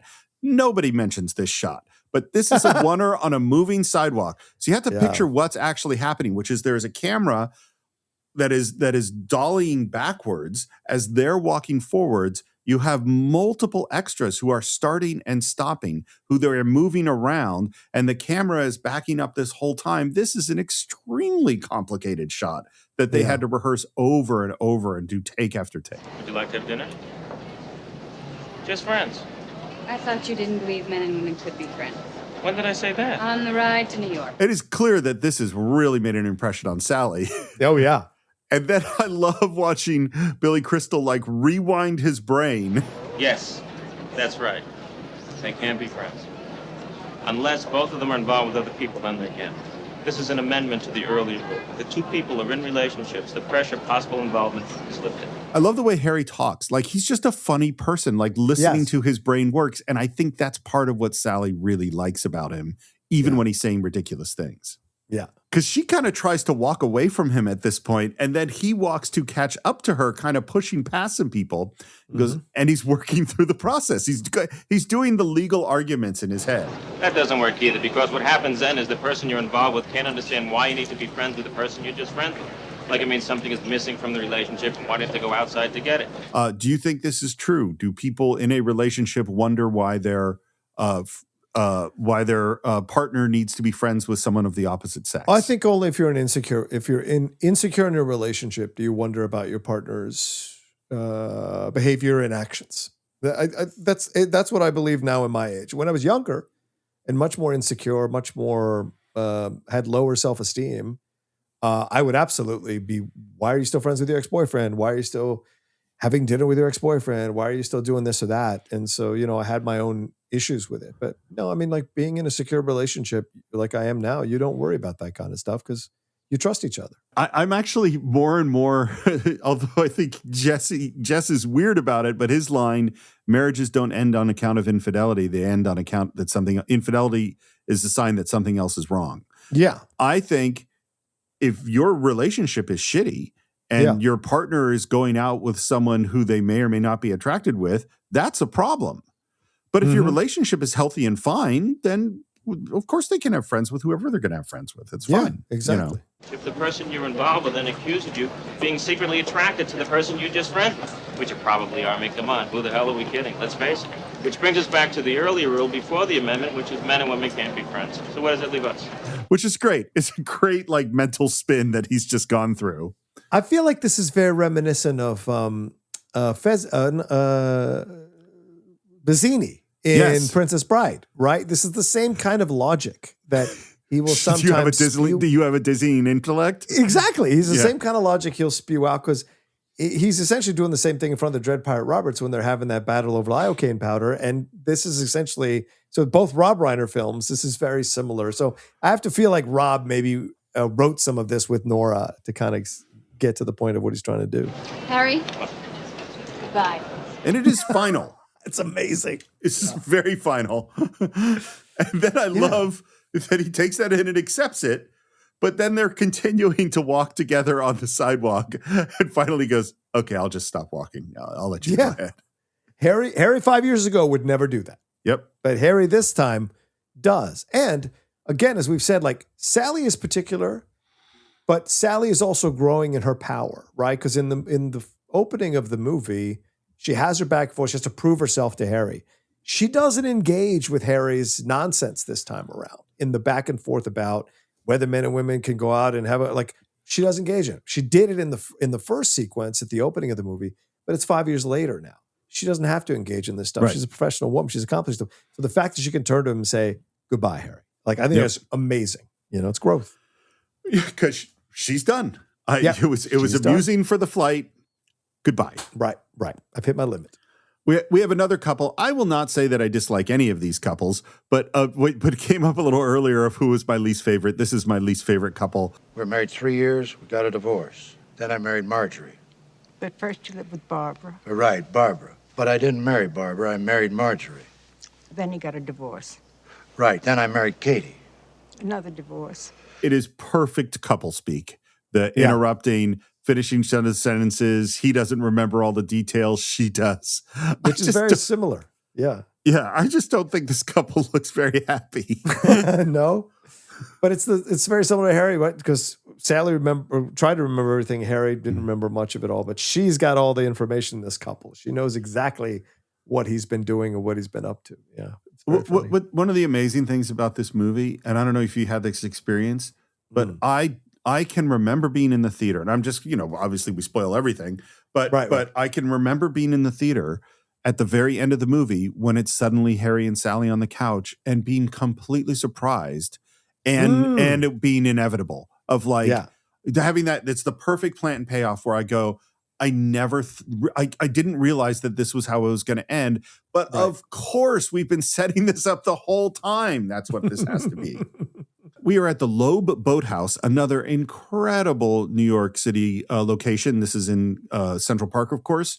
And we are with Sally and her two best friends, one of whom is Lisa Jane Persky, and the other is the amazing, and this is a mind-blowing performance for me, Carrie Fisher.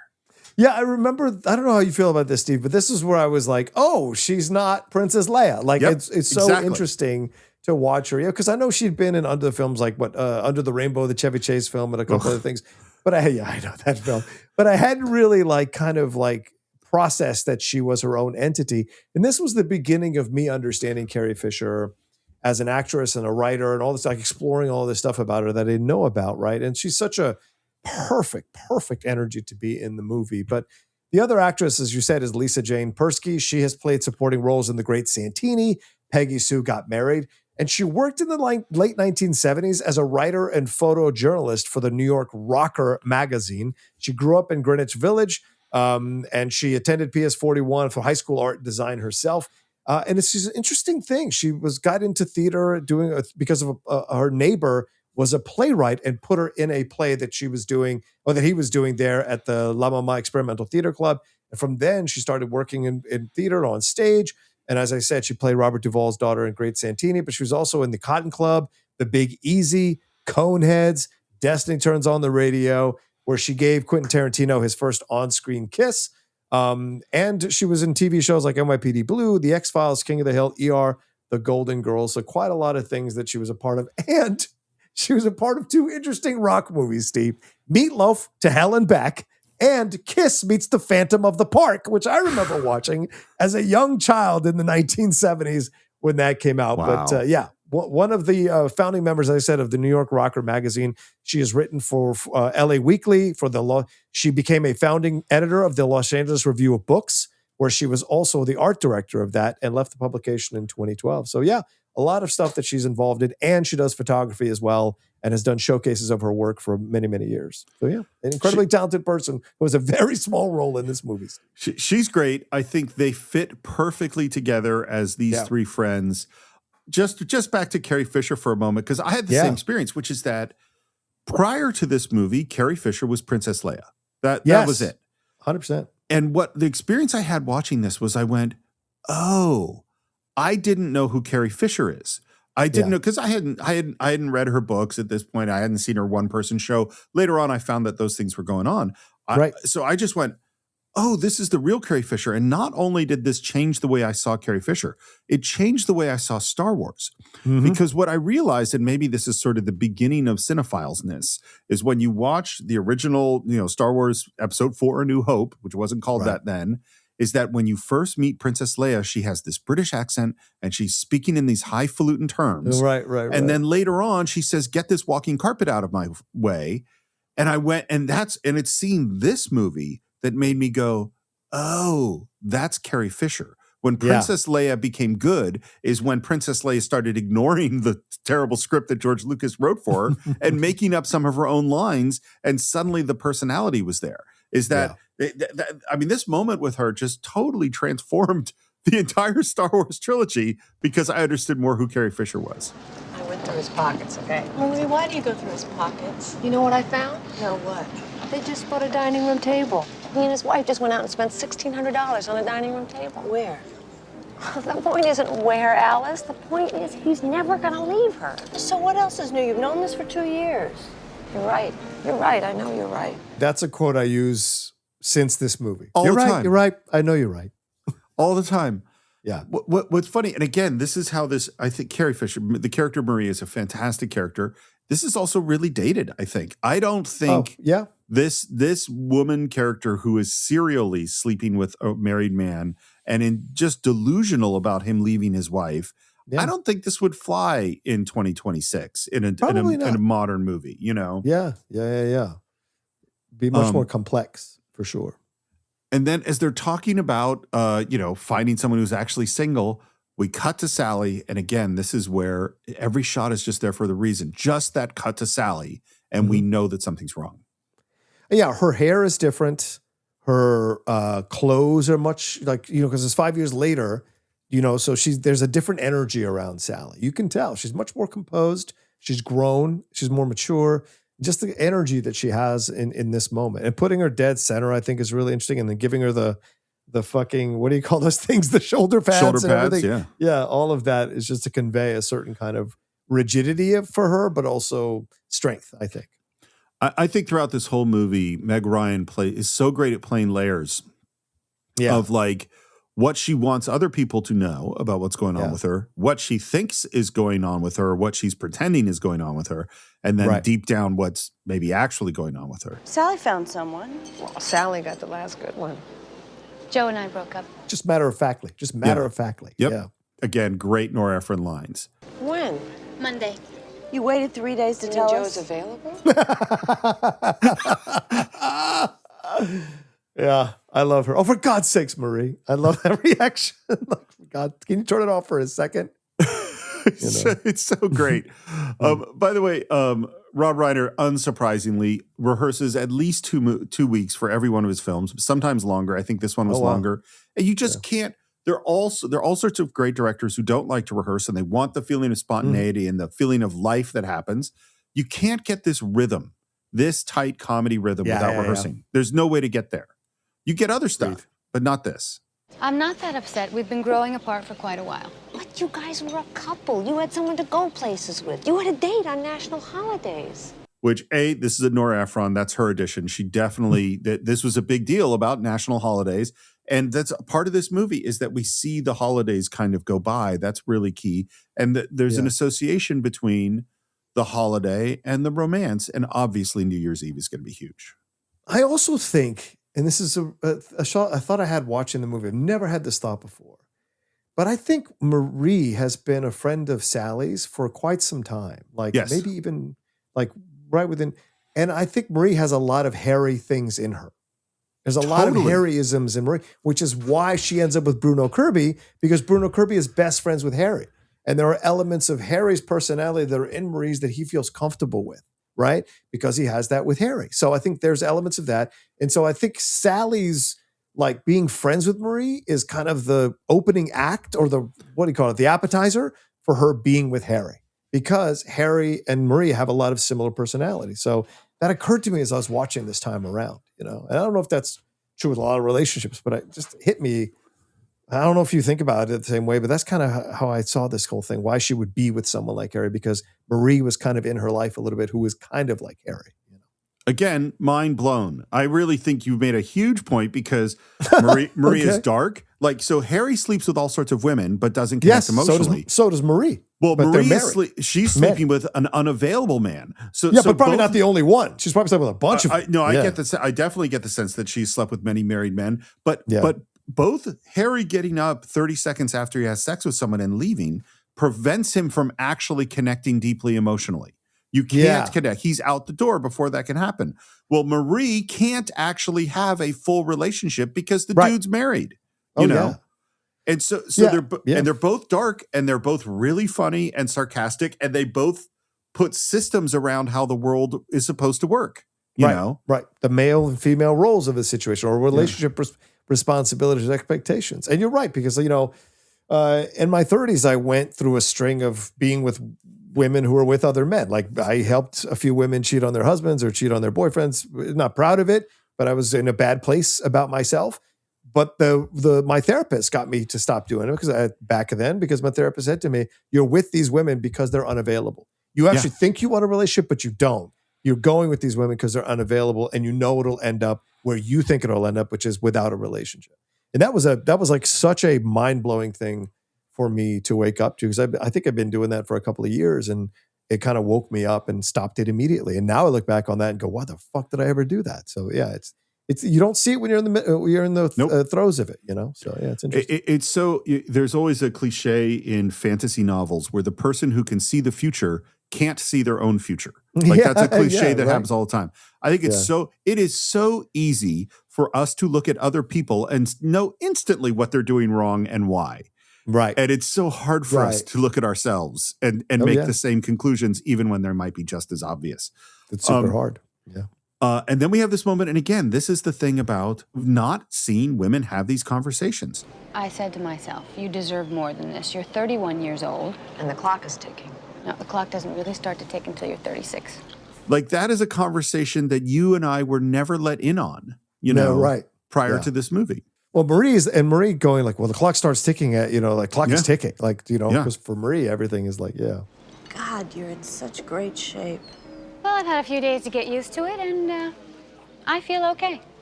Good. Then you're ready. And she pulls out the Rolodex. Marie, I'm not ready yet. But you just said you were over him. I am over him, but I'm in a mourning period. Ken Darman. He's been married for over a year. Really? Married. And folds down the card for the Rolodex. John, why is that so funny? Because he's not out of the running. Exactly. He's just married. It's just something to be noted. Doesn't toss it away. She just goes, well, just so we're aware of it, But I do think this is important. When she says, I'm in a mourning period, I can't encourage this enough to people who are listening to us. You cannot go from one. I just don't believe you can go from one relationship to another. Just listen to the old man from experience. If you go from one relationship to another, you don't get a chance to grieve and learn from the previous one. You just jump to the next one. I see celebrities do this all the time, Steve. It drives me nuts. It's such a horrible example for young people growing up who idolize celebrities.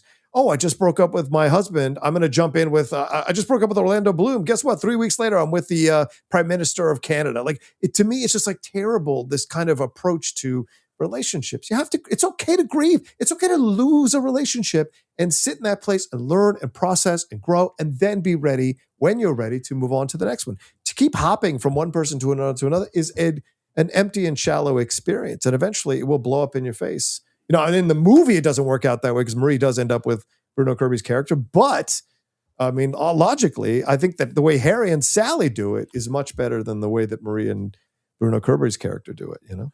I think it's totally true. I also think, though, this is folding into the Nora Ephron and Sally.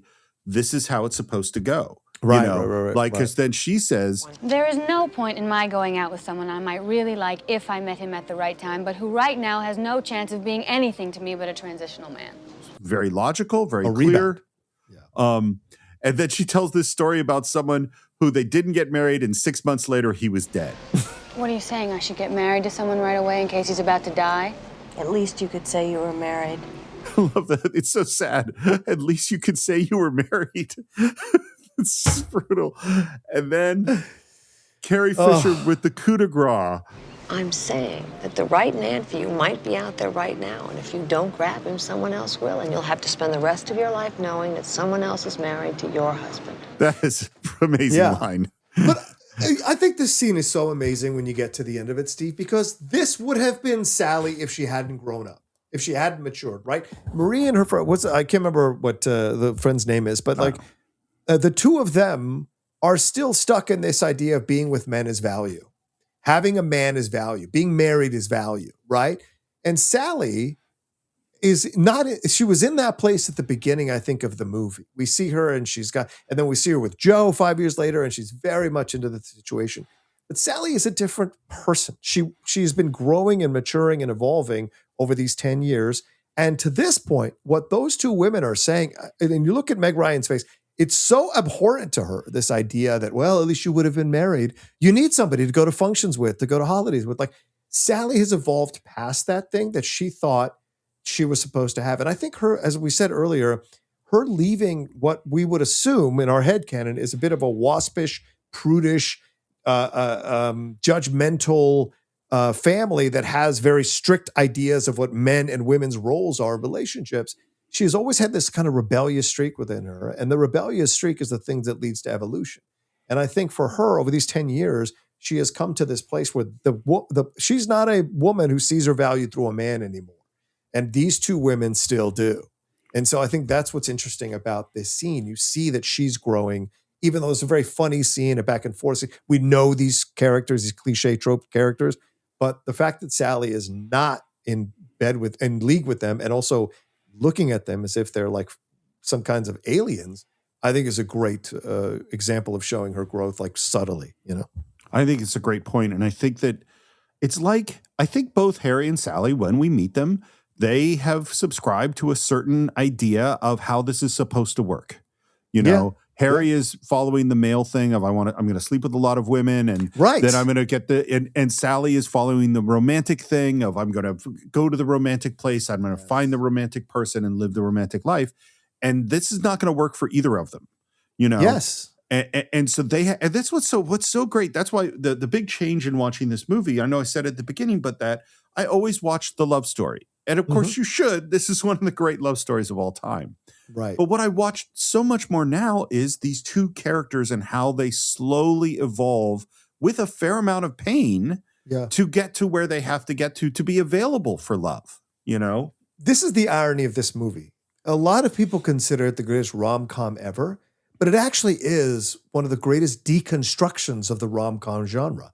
You know, people talk about it actually is destroying the rom-com genre in a lot of ways, because this isn't a mute-cute. This is an evolution.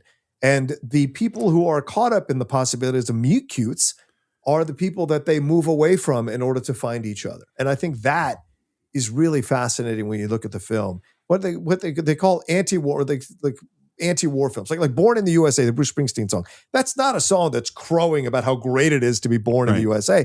It's actually showing you how terrible life can be in the United States, even though, you know, you're proud to still be an American. And it's the same thing when you look at some of these great like deconstruction films, like Unforgiven with deconstructing the Western and what have you. This film does that, and ironically is considered the greatest rom-com ever. Well, and Unforgiven is one of the greatest Westerns ever. Yes. You know what I mean? Like, yeah. you know, so I think what it's doing, I go back to that Nora Ephron thing that she said, where of the idea of the Christian versus the Jewish romantic comedy, and that the Christian romantic comedy is all about external obstacles that they have to overcome, as opposed to the Jewish model, which is overcoming their own neuroses. Like, this is a character study. That's what has to happen here, is these people have to grow. This is why I'm an honorary Jew, because I believe in that approach. Absolutely. There you go. So many. We're going to have so many little check marks on your next survey when you're up for review. It's going to be great. I hope so. So, cut to the Giants game.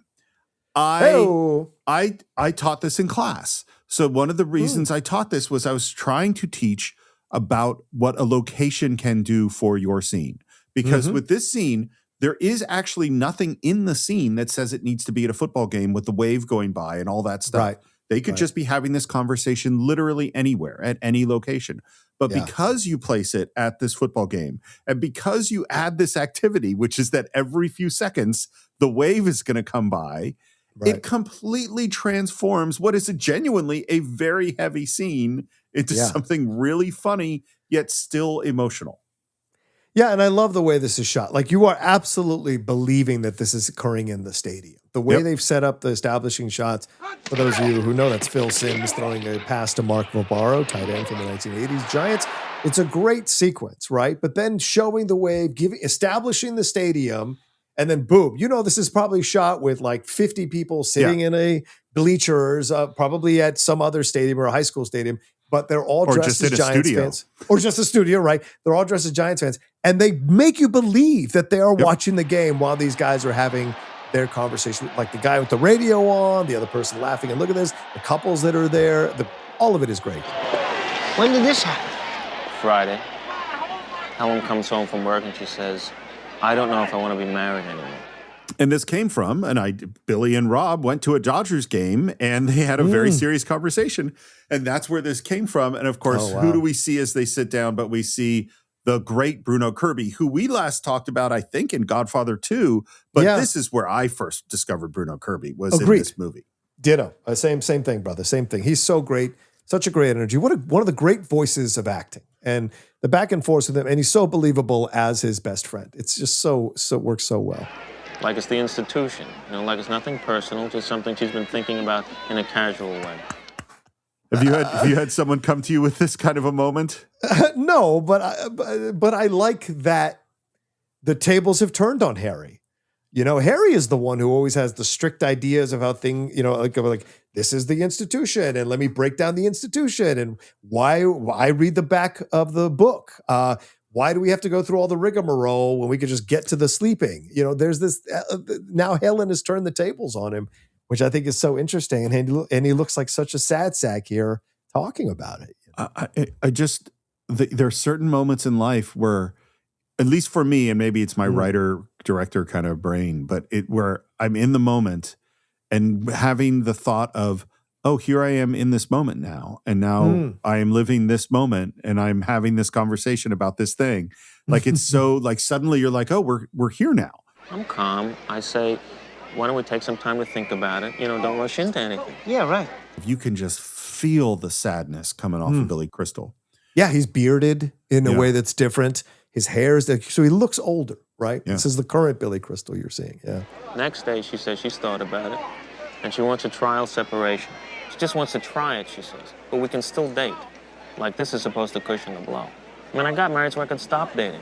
So I don't see where we can still date as any big incentive, since the last thing you want to do is date your wife, who's supposed to love you. Billy Crystal's so great. I know. It's like a bit. It's like a whole stand-up. It's great. It's funny that you say that. I was going to wait to the end, but we have a question from our one of our patrons, which is from Casey Taverna, who says, the story Harry tells Jess at the football game about Mr. Zero knowing before he did cracks me up every time. Agreed. Yeah. But why does he come up with such an elaborate story just to tell him what actually happened seconds later? Is it just easier to concoct a story rather than deal with the truth sometimes? So you said that this is like a bit. I agree. Yeah. But I also think, listen, this is a movie, and they're going to entertain you while also laying out this information. But I also think this is a great window to answer. What's his name? What's the person who asked the question? Casey Taverna. Oh, sorry, Casey. Sorry about that. To answer Casey's question, I think this is also a window into how Harry has been destroyed by a woman. When he has had a string of women that he has slept with and left behind, here is a woman destroying him. And I don't think it would have been as satisfactory if he just said, well, she left me and went off with Mr. Zero. You have to lay the groundwork for this. She went off with Ira. She did not go off with Mr. Zero. Well, fine. Mr. Whatever Zero it is. knew. That's right. Sorry. Yeah, she went off with Ira, but Mr. Zero knew. Right. Good point, Steve. Sorry about that. But like what you got here is you're watching the destruction of Harry, and you have to see Harry pay a little bit for what he was like in the past. And so the fact that Helen, who from the beginning, when she's introduced to us off screen, when he says she's keeping her name, we know as a clue, which we talked about, that she's an independent woman who has her own thoughts about things, and she's going to do what the fuck she wants. And in this case, she is the one softening the blow for Harry by leading him through these steps when she could have said to him, listen, I'm done. I don't want to be a part of this anymore. She tries to appeal to him intellectually by talking about the institution of marriage. Then when he says, well, let's take a break, they sleep the night, and she goes, you know what? No, let's do this. Let's do that. And then it's all leading to the fact that she's already made up her mind. Yeah. But it's Harry that she's trying to cushion the blow with, because I imagine Harry in the past has lied through his teeth to some of the women who have had feelings for him so he can get out of the situation. And Helen has just now turned the tables on him. And yes, we should feel sympathy for him. But then again, we know that Harry has slept with a lot of women, you know? So I agree with all of that. And certainly that's what, we need to take Harry down to a low point so he can rebuild by the end of the film. That's all. We that's need to care what's for happening. him. We need to care for him, right? And I genuinely do in this scene. But and of course, it is a movie. So when someone tells a story in a movie, it should be a good story. We're not going to tell a boring story in a movie. It's just like in general, people wear nice clothes and are nice looking people that have nice photography and have nice music playing, because it's a movie. That's all true. Right. You have known me a long time. I'm not going to tell you a story unless I think it's funny. It doesn't matter. And the sadder my story is, the more funny I love. I mean, and maybe we can say this is a Jewish thing too, but like, that's what we do, is that we take tragedy and we turn it into comedy. Because frankly, tragedy is really funny. I mean, it's just this is a funny story. This is who Harry is, Yeah. And Jess is such a great foil for all of this. The fact that he's like, oh, I'm a writer, right? And I know what that dialogue means. It's perfect, So I say to her, don't you love me anymore? You know what she says? I don't know if I've ever loved you. Ooh, that's hard. And he says it just as the moment of the wave hits. The wave timing is so perfect because it's like, that is he just said something really, really sad. I don't know if I've ever loved you. And now he has to stand up and wave his hands in the air because you can't deny the wave. No, you must participate. You're in a stadium, you must participate in the wave. If you sit that, I'm not saying it's the same as sitting down for the national anthem, but people will be upset if you don't stand up. Yes, exactly. Yes. We hear about what we later find out is a lie, that there's someone who's traveling and she can sublet his apartment. So I go to the door, and there are moving men there. Now I start to get suspicious. I say, Helen, when did you call these movers? And she doesn't say anything. So I ask the movers, when did this woman book you for this gig? And they're just standing there, 3 huge guys, one of them wearing a T-shirt that says, don't fuck with Mr. Zero. Don't fuck with Mr. I don't know how many T-shirts they came up with before they found Don't Fuck with Mr. Zero. Or maybe it was the first one. Maybe Nora or Rob or Billy had seen someone with the Don't Fuck with Mr. Zero. Don't Fuck with Mr. Zero is one of the great T-shirts in a story of all time. Agreed. When did you make this arrangement? She says, a week ago. I said, you've known for a week and you didn't tell me? And she says, I didn't want to ruin your birthday. And another wave goes through. So I will just here's what you gave one of your pieces of wisdom earlier. I will give one of mine, which is people tend to get upset about the way someone broke up with them. Why did they do it at dinner? Why did they do it over the phone? Why did they do it? There is no good way. No. If she hadn't waited, if she had said before the birthday, he would have been upset because she ruined his birthday. And if she said after, he's upset because there is no good way for this to happen. It's always going to be shitty. No, it's true. And you asked me if I've ever been through this. I guess yes, I have. People know about my previous relationship that was pretty horrible. The first time we broke up, I was very much in control of the breakup because I had hit my wall and I couldn't do anymore. It's like Sally, I said to this person, goodbye. And, I was done. But the second time we broke up, when I stupidly went back and we got back together, which was so terrible, she had already moved on. She had lied to me about like, oh, my boss has been setting me up with these people because they want us to keep these clients and I'm supposed to pretend to be interested in them. I bought it, hook, line, and sinker like a moron. But that was her already moving on. And she kept talking about a DJ that she was friends with and she probably moved on with that DJ from what I can remember. But it was just that whole thing. She had already moved on, but she liked the security of what we had as a backup until she found security with other things. So I think that's what happened with Helen. Helen was ready to move on from him probably way before she moved on, but she wanted to find someone else first that she had feelings for before she left Harry behind. And sadly, in love and in war, it can be that way. Regardless of gender, that people move on once they find someone else that they have feelings for. Some people are built that way to just move on as soon as they find someone else. And so I think that's what happened here. And it's a tough pill to swallow for sure. You're saying Mr. Zero knew you were getting a divorce a week before you did? Mr. Zero, no. I can't believe this. I haven't told you the bad part yet. What could be worse than Mr. Zero knowing? Bruno Kirby's so funny. I know. And this is why I love the screenplay so much, is that there is nothing not serious about this scene. Oh, no, 100%. But it is not only is it a funny scene, but both people in the scene are funny and making jokes and know that they're being funny and know that this is a completely serious. It's all a lie. She's in love with somebody else, some tax attorney. She moved in with him. I really think Billy Crystal proved that he was a dramatic actor in this scene. Yeah. Yeah. Absolutely. How did you find out? I followed her. I stood outside the building. So humiliating. Tell me about it. You got to be a good friend to say so humiliating. That's because if you say that, because what you're saying is that must have been you must have felt humiliating. You brought yourself really, really low to do that shit. Yeah. And I think Jess is that good a friend. Yeah. For Harry. 100%. Yeah. 100%. And this gets to the darkness. And I knew the whole time that even though we were happy, it was just an illusion. And that one day she would kick the shit out of me. So sometimes you do know. Like, she's not, why won't she meet my mom?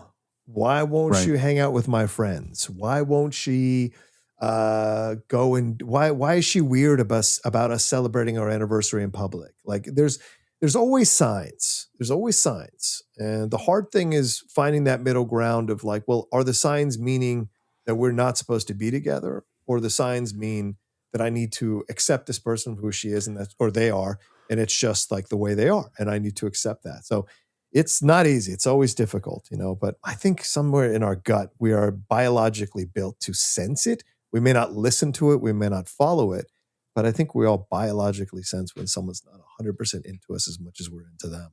Well, and Harry wasn't 100% into Helen, Right. Like exactly. And Helen sensed that. I think that Harry, I think Harry made the choice, like he was young Harry. And then after those first 5 years, he made the choice of like, okay, I got to be a grown up. Here's this really grown up person, very attractive. Right. I'm buying into this world and I'm going to commit to doing this thing. And part of it's just his regular cynicism and darkness that the world's going to kick the shit out of him. But part of it is that you have not committed to this marriage. He's not really. It's not just that Mr. Zero knew. Right. It's not like it would be a very interesting thing to hear what Helen's side of this marriage is. I don't think it would be that great. I agree with you. He's pretty morose. He gets depressed all the time. Like he's cynical about the world. Maybe even Harry's not driven as much as Helen is. That's also sometimes an element of breakups. Is one person becomes much more driven than the other person. And that ends up becoming an issue with a power dynamic and a financial power dynamic. I mean, we're going to talk about how just rich all these people are, by the way. Yeah, they're just like, wow, they're really living the life in New York. But I think the bigger thing is that Harry isn't available completely emotionally. Like he's not there. He's not capable of what we're going to see at the end of this film. Right. And then he has this to go line, through this to become available. Exactly. Right. And then this line that we brought up before. Marriages don't break up on account of infidelity. It's just a symptom that something else is wrong. Oh, really? Well, that symptom is fucking my wife. Wave. Perfect timing. Perfect timing on that button. Perfect timing. So it's not a great commentary track. There's a commentary track that is Rob and Nora and Billy, and I think there were a couple other people on it. And in this scene, they just stopped talking and giggled as they're watching the scene. So like in terms of informational value for me, there wasn't always that much there, but hearing them just enjoy this great scene was fantastic. It's like an Arnold track. Oh, that's good. I did a good job there. And I think as Harry has reached a pretty darn low point, I mean, Mr. Zero knew, I think this is a good time to end part one of our exploration of When Harry Met Sally. Of course, we'd love to hear your thoughts of this incredible film. You can visit us on Facebook, do a search for the Cine-Files, Cine_Files on X, the Cine-Files podcast on Instagram. If you want to subscribe to the show, if you haven't already, subscribe on Spotify or Overcast or Apple Podcasts or on YouTube, where you can leave your comments and leave your likes. They're always great. Reviews on Spotify and Apple Podcasts are very, very helpful to the show. Please leave them. We'd love to see them. You can buy or stream When Harry Met Sally along with every other film we've ever reviewed on Cine-Files.net. And as we mentioned, patreon.com/the Cine-Files or Apple Podcasts to support the show, hear ad-free versions, listen to our Cine-Files shorts, listen to combined episodes that could be 8 hours long sometimes, all in one episode with no ads, or join our advisory board on Patreon. That's great. And if you want to reach me, it's SR Morris on Twitter, SR Morris1 on Instagram. John, how would they reach you?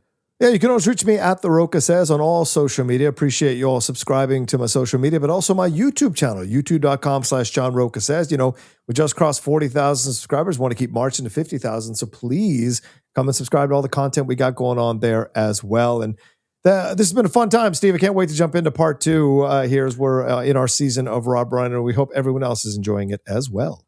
And that's it for this week. We'll be back next week to continue the story of When Harry Met Sally.